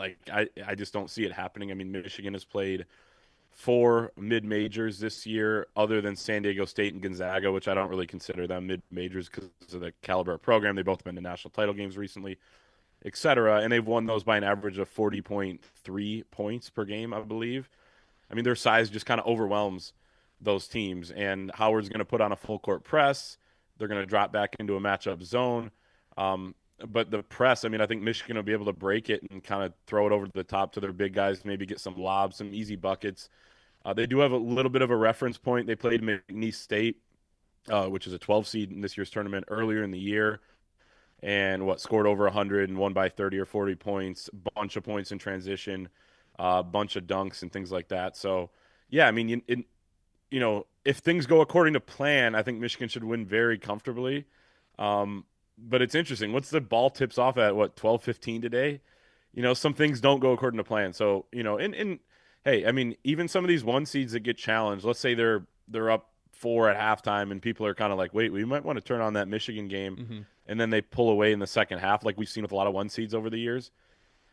That's fine too. Then they realize this thing's not going to be easy, and they go into game 2 understanding that all of this is fleeting. So I think that the tournament, there's not a ton of game-to-game momentum. It's just like survive and advance, and the next game is its own entirely new entity. What have you seen from Elliot Cadeau since the Clayton injury? Because what I've seen is a little bit down in efficiency from a scoring standpoint, but the facilitating and the manipulating a defense and the vision has just been, in my mind, next level compared to what it was. Not that it was bad in the first half of the season, but I think he's taken that a step forward since LJ Clayton has went down. It's been more consistent, I think, and that's kind of been the one thing with him, a little bit up and down throughout the year, but I think the last 5-6 games, he's been more consistent. I do think, from a scoring standpoint, teams are coming out and playing him, much further out at the three-point line because he's become such a good shooter. I mean, he's second on the team in three-point makes, and he came here from North Carolina as a guy that wasn't considered a shooter. So he's made big strides there. I think that helps open things up for him driving the ball, collapse defense, finding open guys. He's been good. The foul trouble against Wisconsin showed us and reminded all of us that he has to stay on the floor for them because things got bogged down a little bit when he had to sit, 14, 15 minutes in that half. I think he only played 6 minutes in the first half of that game. And then he comes out in the second half and hit some big shots, made some big plays. And then I thought he was fantastic against Purdue, like one of the bright spots in that game. So, yeah, he's been good. They got to keep him out of foul trouble, make sure the rest of the backcourt stays healthy here as they go forward. And they're going to need him. I thought he played well enough in Chicago where if they would have won that game against Purdue, he would have been on that all-tournament team or, in the conversation for most outstanding player because he was that good, and you can tell there's that extra gear when he's in the game. And there's no insurance policy anymore, that the insurance policy that was LJ Clayton. Biggest threats to Michigan in the region. I assume you'll have Iowa State as that answer, so give me a couple other ones as well. And if you want to make the case for Iowa State, go ahead. Yeah, I mean, I think the number one threat is Iowa State, but that game also comes in the Elite Eight, so you have to win 3 games to get there. I think Alabama is just a dangerous team. I know we talked earlier about, how their starting point guard may or may not play and is going to be out this weekend. But when a team shoots that many threes, they shoot more threes than anyone in the country, and they shoot them at a high clip, and they shoot them from pretty much all 5 positions. Their big guys made 22 this year. So we've seen guys that have made 20, 25, that have played Michigan, like 20% of their makes seem to come against Michigan. It's just kind of the way things have gone this year. So I think Alabama, if they can get there, is a threat. I do think like St. Louis in Georgia in that second game could pose an issue for them just because they are good teams. St. Louis with their big guy, Robbie Avila, Kareem Abdul-Jabbar. That's awesome. It's just amazing. Can really pass the ball and really shoot it as well. So he'd be an interesting matchup for them. I think it's hard to say. Like, I think that at some point, if they make the Final Four, one of these 4 games leading up to that is going to be really tight and come down to the wire. That just feels like how it goes, even when you're the dominant team. I think, I forget what analyst the other night was saying, that it feels like it's even the national champion gets pushed to the brink once or twice in a tournament. So I think that could come as early as Saturday for them because that second game with Georgia's a good team that's scored 100 against some SEC opponents and things like that. I mean, if they get going, then you could see that be a shootout or something like that. You out in Buffalo right now? Yes, I am. What's your favorite part about covering the tournament? I know you've done the last couple. Yeah, it's kind of the best. I would say just the ability the access you get. I mean, you get to go in the locker room and talk to the players the day before the game, right after the game, the next day if they win, before the next game. And, you kind of just feel like you can bring the stories to the people because you're talking to the same guys over and over, and there's kind of this running dialogue and running storyline. And something always emerges. I mean, last year in Denver, it was Roddy Gale, who hadn't hit a 3 in, I think, 13 straight games, and then hits 3 of them against Texas A&M and scores 26 points. I mean, all the ups and downs throughout the year. And then him talking about, beating the double agent allegations because he had transferred in from Ohio State. Like, just little things like that pop up. And just seeing the madness. I mean, back in 2022, we were there, and Michigan made the Sweet 16, and after a couple wins in Indianapolis, they upset Tennessee. And, I think after their first win, they beat Colorado State, and we went back to the arena and watched Kentucky and St. Peter's take down Kentucky, and the whole building just turns on this, and just turns on the big favorite and starts rooting for the underdog. And one of my coworkers, Chris Ballas, bought a St. Peter's shirt during that game. Just the being able to watch the other games and kind of feel that madness is awesome. Well, enjoy it, man. Hopefully we can maybe catch up next week when Michigan advances to the Sweet 16. You guys can read all his stories at thewolverine.com. It's Clayton Sayfie. Appreciate you joining us here.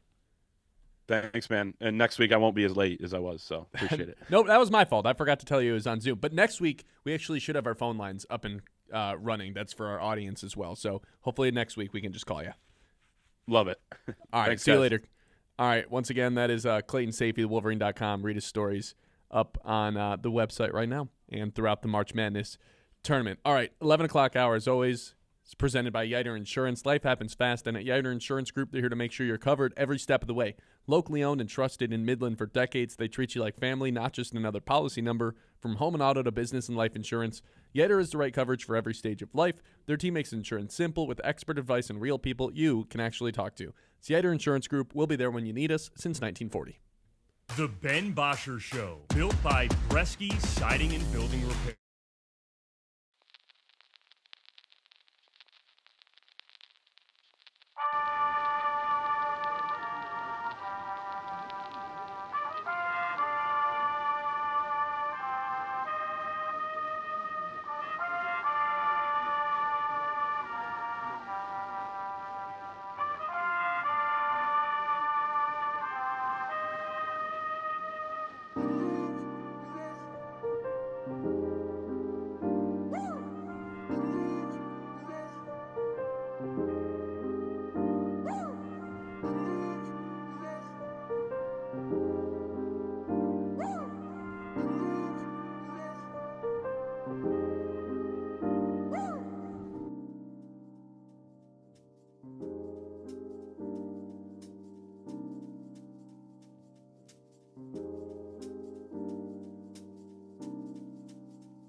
To Sayfie for popping on one more time. We're to the round of 32. We still have half of our picks to be made for our mitt bracket. Our mitt bracket for putting all of our minds together. So let's go back to the top. In the East, we have Duke and Ohio State in the round of 32. Kind of have to pick up the pace here, guys. So I'm going Duke over Ohio State. I spoiler alert, I'm going to have Duke going pretty far. Not surprised. I don't think this is a year where Duke gets upset early. Duke is just one of those teams this year. I mean, I'll save it for later. I got Duke. Anybody making the case for Ohio State? Lame. I have Duke. Are you saying Ohio State, Kyle? No, I rock with Duke. Oh, okay. Still lame, though. St. John's in Kansas. Here's where we end our friendship with John. I've got Kansas and Darren Peterson. Yep, I got Kansas. Yeah. Bye, John. Yeah. St. John's they don't make it to the Sweet 16. Come on. It's St. John's, Rick man. Pitino doesn't make it to the Sweet 16. John, off the top of your head, when's the last time St. John's went to the Sweet 16? Yeah, probably 1985. Because I don't know. Like it's had to have been a really long time, right? I don't think they made it with when the 99 2000 team. So yeah, probably 85. It's crazy. That's crazy. So there goes St. John's Johnny's. Sorry, John. It's all right. You guys will be wrong. Everyone will be wrong. Yeah, RP in the YouTube chat, by the way, says we need to hurry up on these picks, bud. Okay. Louisville, Michigan State. I've got Michigan State. Louisville's still without their best player. Yep. Michigan State, yep. UCLA and UConn. This is kind of the trendy Okay. This is kind of the trendy pick. He said speed it up. I can speed it up. Okay, we just have to keep this in mind here. If we're doing UConn, then we have the 1, 2, 3, 4 in the Sweet 16. That just is not happening. It's just not happening. See, John should be able to give us an unbiased answer here because he's a Big East guy, but he also hates UConn. I hate both coaches. I thought you were in on Cronin, though. Well, I'm in on Cronin just because it was a funny answer post game when they were like, "Oh, you getting ready for the next matchup?" And he's like, "No, I'm worried about what restaurant I'm trying to eat in." But they're both terrible to watch. Both guys you just don't want to root for, in Hurley and Mick Cronin. This UConn team has flaws, but I think they're good enough to get by UCLA. I think they lose to Michigan State, though. I think they lose to Duke, Kansas, or Michigan State. Obviously, they'd have MSU next. So I'm fine with them getting through UCLA, but they're not the UConn of a couple years ago. So UConn it is? I'd say UConn in this round, then losing to Michigan State. And they get killed by Duke. Sarah, you at UConn? Yep. All right, but I will not agree with us to do 1, 2, 3, 4 in another quad. That's the only one. Yeah. Florida and Clemson. I've got Florida. Gators. Sure. I got Florida, yeah. Sure. Sure. Vanderbilt and Troy. Here's where I said one of the rules we have to have is we have to have a double-digit seed in the Sweet 16. Okay, what are our options? Is this the opportunity? Well, we only have Troy and High Point, right? And Texas A&M. Oh, you're right. So we've got 3 chances there. I mean, this bracket stinks. All right, Kyle. Let's take Troy. I'm in. I like I said, Vanderbilt is a very undersized team. I think that's going to come back to bite them at some point. I have Troy in my Sweet 16 in my bracket, so I'm fine with that. I don't, but we can go with Kyle. yelling? He's just passionate about. Is she raising her voice? I'm passionate about the Trojans. You know? Wait, Kyle, is Sarah raising her voice at us? See, the thing That's is, you're not crazy. going to be able to hear this though. That's the tough she's part. got her headphones on. I got my headphones on 1 second. because I can't hear anything. Are you raising your voice at me? It's my guy, Mick Are you Cronin. raising your voice at me? So are we going with I'll Troy? yell at all of you. Sure. Yes, Troy's locked. Okay. Oh, sure. North Carolina, Illinois. North Carolina. Why are you guys out on Illinois? Because they never do barely to get anything. them by in their 3 versus 14. You didn't like them against Penn. In this matchup, I'll take them because North Carolina's without Caleb Wilson. Okay. In this matchup, I'll take Illinois. All right. I'd be cool if we have Illinois go on a run in this bracket. Me too. Low-key. In my actual bracket, I have Illinois in the Final Four. Really? Yeah. Because I kind of am in that like someone outside of Florida or Houston might go to the Final Correct. Four. out of Let's this. go Illinois then. Let's go Illinois. I got a different Big Ten team. Like but, I like Illinois. Houston and Texas A&M. I've got Houston. Cougs. I have Houston. Okay. There it is. There's our See, like funky we went one. 1, 2, 3 though. That's Like, okay. That's okay. Kyle, we have a funky no 13 one team. cares. Troy in there, dude. Sarah. Are you raising your voice at me? Arizona, Villanova. Just a couple of Frauds according to you? yeah. Wow. I don't think Arizona's fraudulent, but I do think that Arizona's just like, I mean, they're the program that can never get it done. That's just what they've been my entire life. I'll go with Arizona here, though. If we would have picked Utah State instead of Nova, I'd have been down to have Arizona lose. Wow. No, let's pick Arizona though. I have Arizona. But I'm willing to pick them to lose the next round. Against Arkansas or High Point? I've got Arkansas. I think Acuff's going on a run here. Okay. I think Acuff's draft stock is just skyrocketing in this tournament. I don't think he's stoppable. So I've got Arkansas. I'm fine with that. I mean, I had Wisconsin. So. Okay. Well, How did we talk her into High Arkansas? Point. Wait, how did we Options, not so- pick Wisconsin? Oh, because we had to go with High Point. Right. So make your case for High Point. Me? No, Sarah. No, she picked Wisconsin. I picked Wisconsin. Yeah, I know, and then but like changed now it they're not because here, so she clearly isn't in on Arkansas to go farther either. So like, make the case for High Point. Yeah, make the case for my point. I Yeah, guess tell us about them. Where are they located? I just went with it because Kyle is super passionate about it. He made some good point, or one of you. So I was trying to be reasonable, and so I'll go with High Point. I don't. All right. If I had Wisconsin in their position, I'll just go with High Point. I'm fine with Kyle, what do you want? I mean, we already picked High Point to beat Wisconsin. What, just to lose in the next round? What's the point? Okay, see you, Darius What's the Acuff. point? that. High Sorry, Point man, your it boy's is. not going on a run. High Point it is. BYU and Gonzaga. I personally have Gonzaga. BYU's too hurt. Too banged up? Yeah. Gonzaga it is. I don't feel great about What it. state is Gonzaga in? Stop asking me hard questions.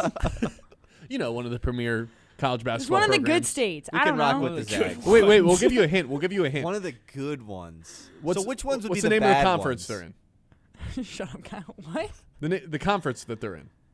I'm doing a bracket. This is not a quiz for Yeah, me. good for you. Yeah. Stand up for yourself. He didn't know St. Louis's mascot. All right, he's Yeah. asking questions. Yeah, the racist mascot. The racist history Still a mascot. mascot. The one that Sarah picked, yeah. Okay, we can rock with Gonzaga, yeah. Miami and Purdue. Purdue. Purdue. Sorry, Trey Donaldson. Sure. John just says nothing. I he did nodded nod. his head. Thank you. You know, this is a radio show, and he's doing visual cues. For you to move Genius, on. man. Michigan. I want to finish this. I've got Michigan over St. Louis. the Billikens. Yup. The Billikens. Yeah. The racist Billikens. Yeah. Okay. Yeah, maybe should end We that. can end that, yeah. let's end that bit. Yeah. Iowa State over Kentucky. I've got. What, I we're skipped just down. skipping all the way down to the bottom? All right, fine. Let's go with the team without their point guard because he had a pound of weed on him, or the team without their star forward because he got hurt. Texas Yeah, Tech by the way, versus Bama. Sayfie saying he had 100 pounds of weed on Yeah, him. just false. Okay. That's what he said? That seems a bit of a stretch, but 100 pound. That would be an insane amount of Holy weed. crap. Think about how much. Think about a 100-pound dumbbell. Now think about how much weed you'd have to have for it to weigh that amount.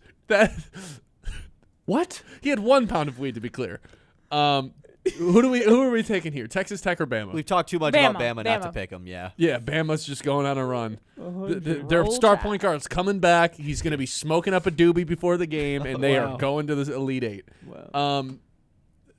Tennessee, Virginia. How did we not pick Miami? God, I'm so mad about that. Virginia. Over Purdue? No, over Tennessee. Oh, The real Miami. We don't care about Miami, Florida. Yeah. I think we picked Tennessee here. sure. Let's just get weird. Sarah, what do you think? No, Virginia.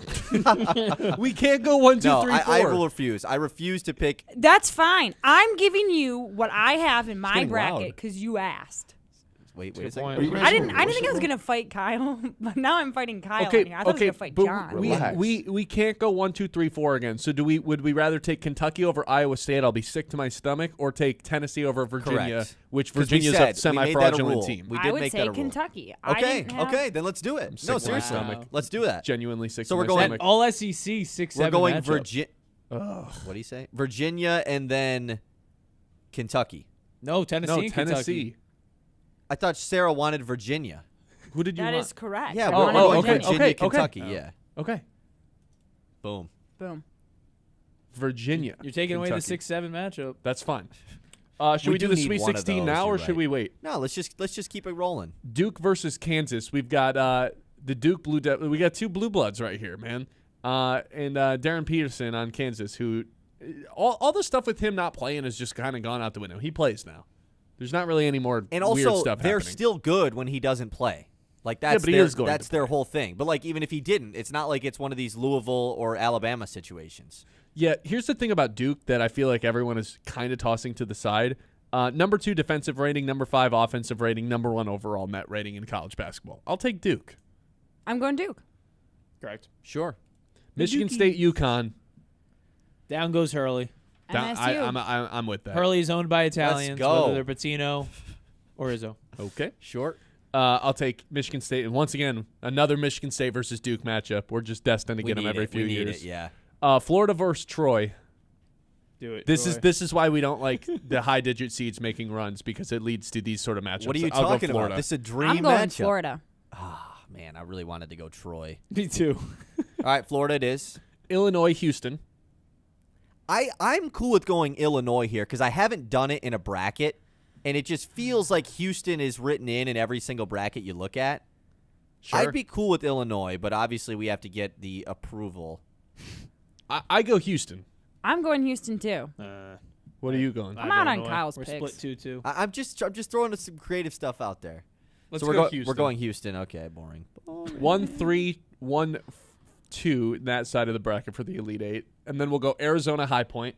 Man, Arizona and Florida just getting cakewalks to the Elite Eight. Oh man, I thought we were gonna have Arizona lose in this round, and now it's High Point playing against them. I didn't Yeah. even realize that. Yeah. I'll go Arizona though. Arizona for sure. I don't think High Point can beat has them. to. Gonzaga, Purdue. If we're talking about a surprising team to go on a run, I don't really see anybody going with Purdue to go on these long runs. I like Purdue. They're hitting their stride this time of the year. It's not like Matt Painter doesn't have experience going on a run. They made it to the championship 2 years ago with Zach Edey. Yep. I've got Purdue here. They've got the best point guard in the 3 country. years ago, actually, yeah. Agree with that? That is wrong. It's Gonzaga. Ooh. This egg. She's I got a good feeling about Gonzaga. She's got a good Even feeling. I though can I don't get know where behind they're this. at, but I can get behind this. Let's do it. I haven't seen really anybody taking Gonzaga to go deep, Okay, so let's we'll go do with it. Gonzaga. And then Michigan, Alabama. I'm going Michigan. yep, Michigan. Wow. Yeah, sure. Kentucky, Virginia. I'm That's sick to my stomach no matter what we this is a pick good here. game here. Virginia for sure. For sure, Virginia. For sure, Virginia. Okay. I'm just down to pick against Kentucky. All right, so we've got all 4 1 seeds in the Elite Eight. Nice. I don't hate that. I really don't. But we cannot have all 4 1 seeds in the Final Four. Okay. No chance. That's not happening 2 years in a row. Come on. Let's start at the top. I've got Duke. Duke versus MSU. Sorry, Sparty.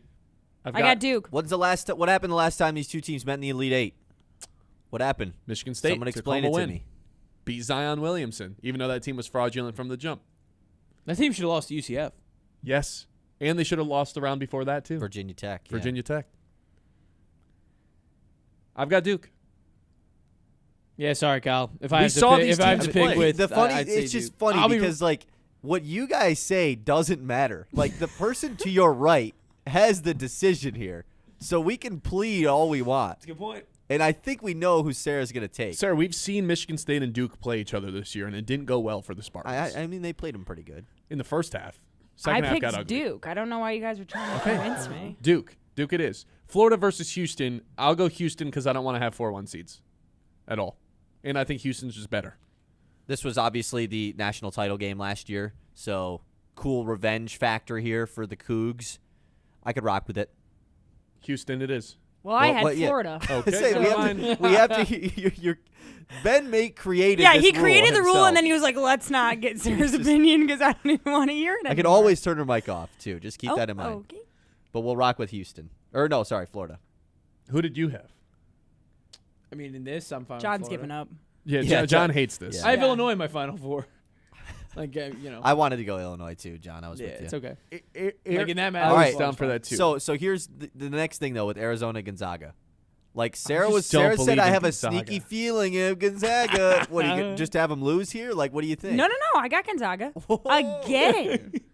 do we have Make your it- I exact guess Final Arizona. Four? We're about to, yep. Yeah, It's just her bracket. because This it's is my just her rules. bracket. I'm We telling just- you, it should have been if it was ever 3v1. Then it's only when it's a tie that we go with. Sarah. Here's how it was set up to me. Okay, I make the final decision. So why I thought wouldn't you would it plead be with us my a little bracket? bit more, though. I thought you would plead You guys with us aren't a little making good more. arguments. So if you're not making good arguments, I'm gonna go with my gut. Okay. Michigan Relax. versus Virginia. There's just no way. Wait, so did we pick Arizona or we picked Gonzaga in the Final Four, right? Yeah, she bullied us into it. Yes. I'm cool with it. I got Michigan. Wolverines. Yep. Okay. Now here's where you actually have to just hang with us a little bit in the final. I guess it doesn't really matter with the Final Yeah, Four. we're in the Final Four. Like Duke versus Florida. I've got news for you guys. Cam Boozer, 2-time gold medalist, 4-time state champion when he was in high school. He just doesn't lose. I've got Duke. What do you win gold medals in? Team USA, 18U. Oh, sure. I'll go Do Duke. we not win that every year with whoever's out on the We floor? do. Yeah, we do. All right. But he's just a winner, man. All right. Just I a think winner. they He's get it like done J.J. this year. McCarthy. He's just They a winner. should have got it done last year with Flag and Khan. I think they get it done this year with Boozer. I have in this Duke. game. Yeah. Sarah's got the Dukies. Kyle, you're just electing to I mean, not. like, what am I supposed to say? I can't make an argument for anything else here. Okay. It's a dumb game. I've personally enjoyed it. Yeah, I'm sure We're- we've we're gone there. with everything you've said. Michigan versus What a good Gonzaga. Michigan versus Gonzaga.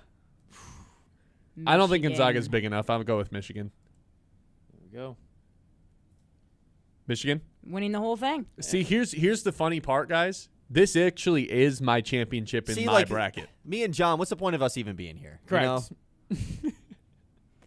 I mean, John has St. John's winning it all. Yeah. That's what I checked out. That's a good When point. you guys had Kansas over St. John's. That's a Couldn't good even give me a point. trip to the Sweet Just a 16. losing I would have bracket. taken He a checked loss out to in the Duke. round of 32. He just told us. He's done. As soon as we had checked St. out. John's that never makes it to the Sweet 16 losing, he checked out. I would have accepted a loss to Duke. A loss to Kansas? Come on. Hey, you're just lucky we hadn't beating Northern Iowa. Yeah, I know I seriously. do. Um, So who are we the picking, pace. Duke or Michigan? Michigan. It's just like Sarah hasn't Duh. provided It's one just- reason it's other just- than gut it's feeling. just the name of the team. Yeah. No, you say That's the pretty reason- much it. the And reason it's is a home because- team. The It's reason Michigan's is the home because team. You know what? She's right. Ben is in their heads, but in a good way. They all watched Ben's reel about him calling Axel Lindenberg a liar, and it's their motivating factor this year to win a tournament. Not the NIL money from the Michigan boosters or a Brady speech I or love when he anything looks like right that. into the camera. It's Yeah, gonna he, be he like is doing. it's a gonna be like full-on we have to monologue. prove Ben Bosscher wrong, like a and full that's gonna be screen their of him. motivation. And Dusty May knows that. I'm behind. I don't have Michigan winning in my single bracket that I made, so I'm fine with this. If we go with the home team in the mid bracket, All right. it is the Mitten State. Let's Could have go had with MSU Michigan. in too, but you know. But Duke's better than Michigan State. All right. You fine with the Kyle? Give us a final I score. think this is a great bracket. Wait, here's how we see if Sarah knows ball. Sarah, Oh, for a no. tiebreaker, Oh no. what's here a we go. total points that could be scored in the championship game? Like, what's the score? Total you can just points? say the score too. Yeah. And then we'll ask you to do the math on it. Oh my, you guys you're the worst. Well, you have to do this The when you fill out a worst. bracket. I know, but I didn't do the scores. Just give us a final It's score. going to be 85 to 92. It's not the worst score. 80. prediction. So the losing team's score gets said first. wait, 85 plus 92. What's the point total there, Sarah?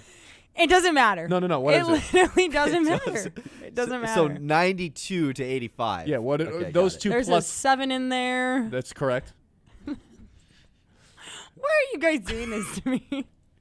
That's why calculators were made. I'm not doing this. That is boom, bracket submitted. Good job everybody. The Mitts bracket has did been it. submitted. We Bang. did it. We're hanging this up on the wall. Yeah. And you have it written in pen there. That's awesome. There we go. Yeah. We have two versions John's going of to it. print it out. No, we already printed I it got it out. printed Kyle right wrote it. now. We're gonna hang it. Perfect. And I put it in here so we can know percentile wise how we're doing across If the nation. everyone watching Right. on the YouTube, you can tail this whole thing or fade it completely because that's probably the smarter play. We'll take a picture of that and throw it up on the Facebook here momentarily. Appreciate everyone for hanging in there. We've got 3 traditions to close out the show. John, Sarah, appreciate you guys helping us fill out that bracket. You know what else we appreciate? Pizza Baker. They've got the best pizza in town. Delicious. Downtown. What's your go-to order, John? Downtown Midland. I messed this up when I was with Kyle. The sausage margaroni. I said strawberry because I was a moron. Strawberry. Because he had the banana, Strawberry. and then I said strawberry like a moron. But the sausage margaroni was my last play in there. Yeah. Sarah? Yeah, the famous margaroni. There you go. I go with the margaroni too. You got the pepperoni, you've got the banana peppers, you've got the wood fire pizza taste that you can't get anywhere else in town. It's that not burnt crisp bottom, but like the crunchy. Oh, it's perfect. Head down to Pizza Baker, downtown Midland. Get yourself It's making me lunch for the hungry. big game. I know. Maybe we'll go down there before the March Madness begins in about a half hour. It's the Ben Bosscher Show live here on 100.9 The Mid. The Ben Bosscher Show, built by Bresky Siding and Building Repair on 100.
Dance with the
Bosscher Show, built by Bresky Siding and Building Repair on 100.9 The Mid.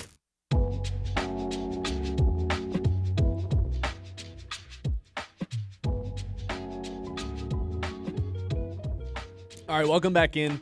This is the Ben Bosscher Show, and it is March Madness Day. We have 3 traditions to close out every single show.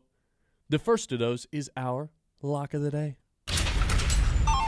Lock of the Day. You better lock it up. No, you lock it up. Lock it up. Lock it up. Lock it up. All right, Lock of the Day. Kyle put me onto this, and I'm totally behind it. It's the first half under of the first game. Just way too many nerves, way too much adrenaline, way too much juice. These kids they can't handle it. The scoring will come in the second half, but the first half under is my Lock of the Day for TCU versus Ohio State. What's the actual number? 66.5 is the actual number here. That's pretty low. Yeah, but here's the thing, though. So this statistic that I found, if we really want to get down to why this is a good pick, first half unders in March Madness of the first game, by the way, of the very first game, that are below 70, like the number is 69.5 or lower, they hit, the unders hit at like a 65% rate. So it's a it works out more often than not. And then you can take the over in the game at halftime, because the scoring will come in the second half.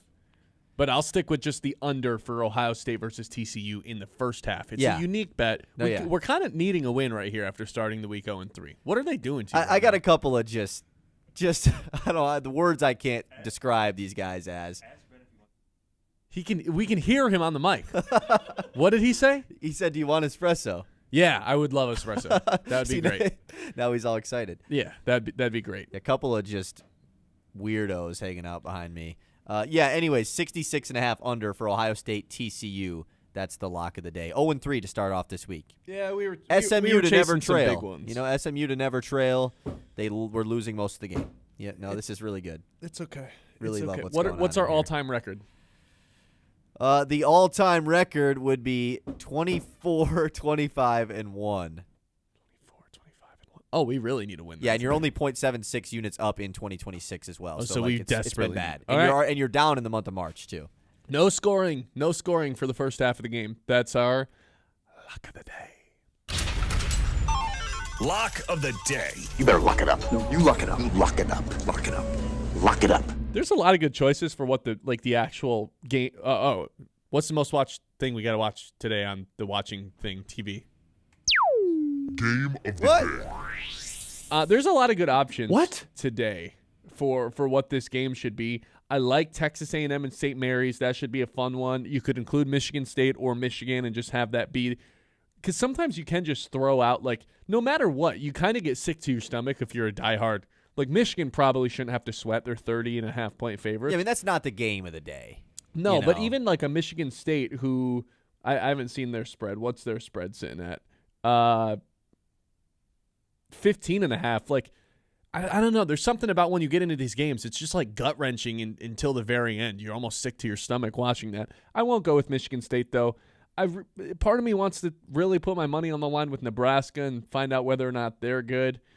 Game of the day. I mean, this is tough. There's a lot of good games on. It's just whatever you think is going to be the best game, right? Like as far as the tightest game, potential for upset. You know what? I'll pick Debanza versus Texas. You got a chance for an 11 seed to win a game, and you get to watch AJ Debanza just go crazy. So that I'll pick that as my game of the day. Am I missing an obvious one? See, I'm a person that's kind of the beauty of the March Madness. It's all madness. There's not like one game. All of it's combined is the madness. I think the first game is the game of the day because it's like what kicks off March Madness. You're going to watch probably the most of that game out of any of the games today outside of Michigan and Michigan State, of course. That's a good point. So I would probably lean Ohio State, TCU. I also just think from a fun standpoint, Wisconsin High Point should be super fun.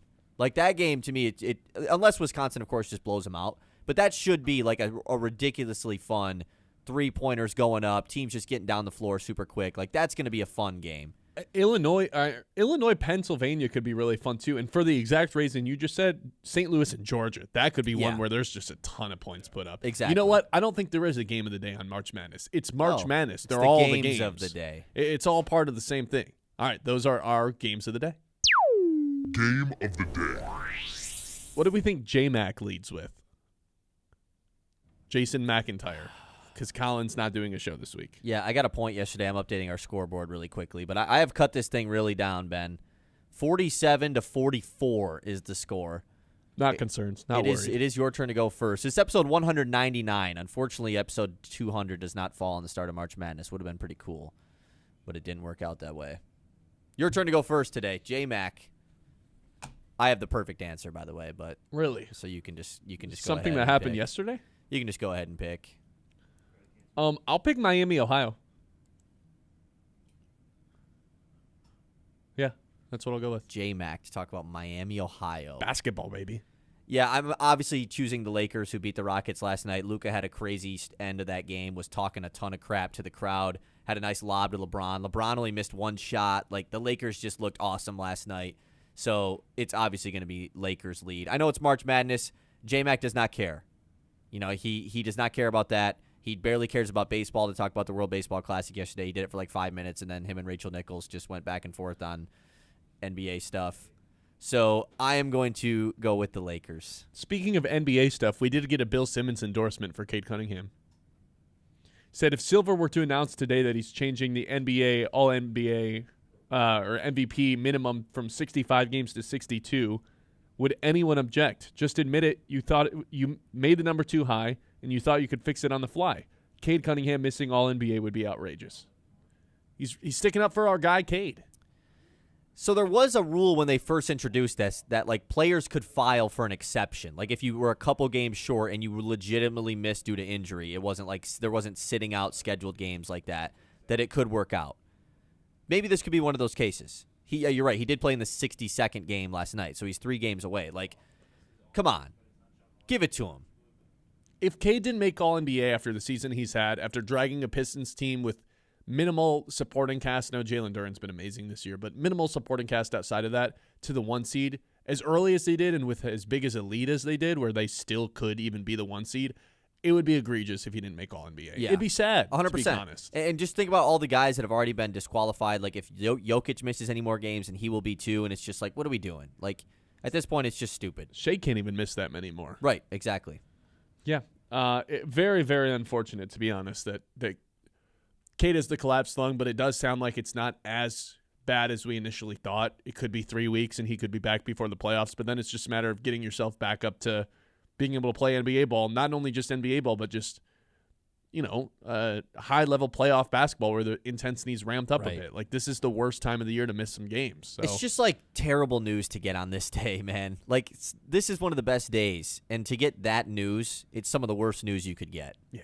No, I'm with you, man. But hopefully it doesn't ruin the day, because there is a lot of fun games that are going to be going on today. Hopefully everyone can, sit out and not work, enjoy the games. I don't know what we're going to talk about tomorrow. I'm sure we'll talk about March Madness tomorrow, but I'm just going to be wanting more. I'm going to be fiending for more by the time I go to bed tonight. Michigan and Michigan State, I assume that's going to be what we're talking about, but hopefully they're both advancing, of course, unless we get this. I mean, if Howard beats Michigan, that takes up 3 hours. That takes up all 3 hours tomorrow. Yeah. Yeah. We'll have to watch that game again before we go on, and I certainly would be happy to do that. Have fun with the madness today, whatever your plans are. Go fika, go find somewhere else, play some hooky from work, pick up some food, don't cook, and enjoy it, I guess, is my final message for everybody. Hey, the Ben Bosscher Show, as always, is brought to you by our friends over at Bresky Siding and Building Repair. You can see us always live on YouTube, just as you can see the difference at Midland Eye Care, where your vision is their focus, offering comprehensive eye exams, glasses, contacts, and advanced eye health services. Friendly, knowledgeable staff, and a wide selection of stylish frames for every face and budget. Book your appointment today and start seeing clearer tomorrow. We'll be back 9 a.m. If you haven't already, go ahead and like and subscribe on YouTube. And then follow us on Facebook to get all the latest stats, stories, news pieces, really anything that you want to follow, Lions, Tigers, Pistons, Wings, all of it. It's all going to be up on our Facebook and then TikTok, Instagram. Yeah, if you want to be like Will Tschetter, check out our Instagram. Yeah, the Michigan basketball team certainly checked out our Instagram in the last 24 hours. And then, Instagram, TikTok is where you can get exclusive video content as well. We appreciate you guys. We'll be back tomorrow, 9 a.m. Be there. Don't miss out. It's the Ben Bosscher Show live on the Mitt. The Ben Bosscher Show, built by Bresky Siding and Building Repair on 100.9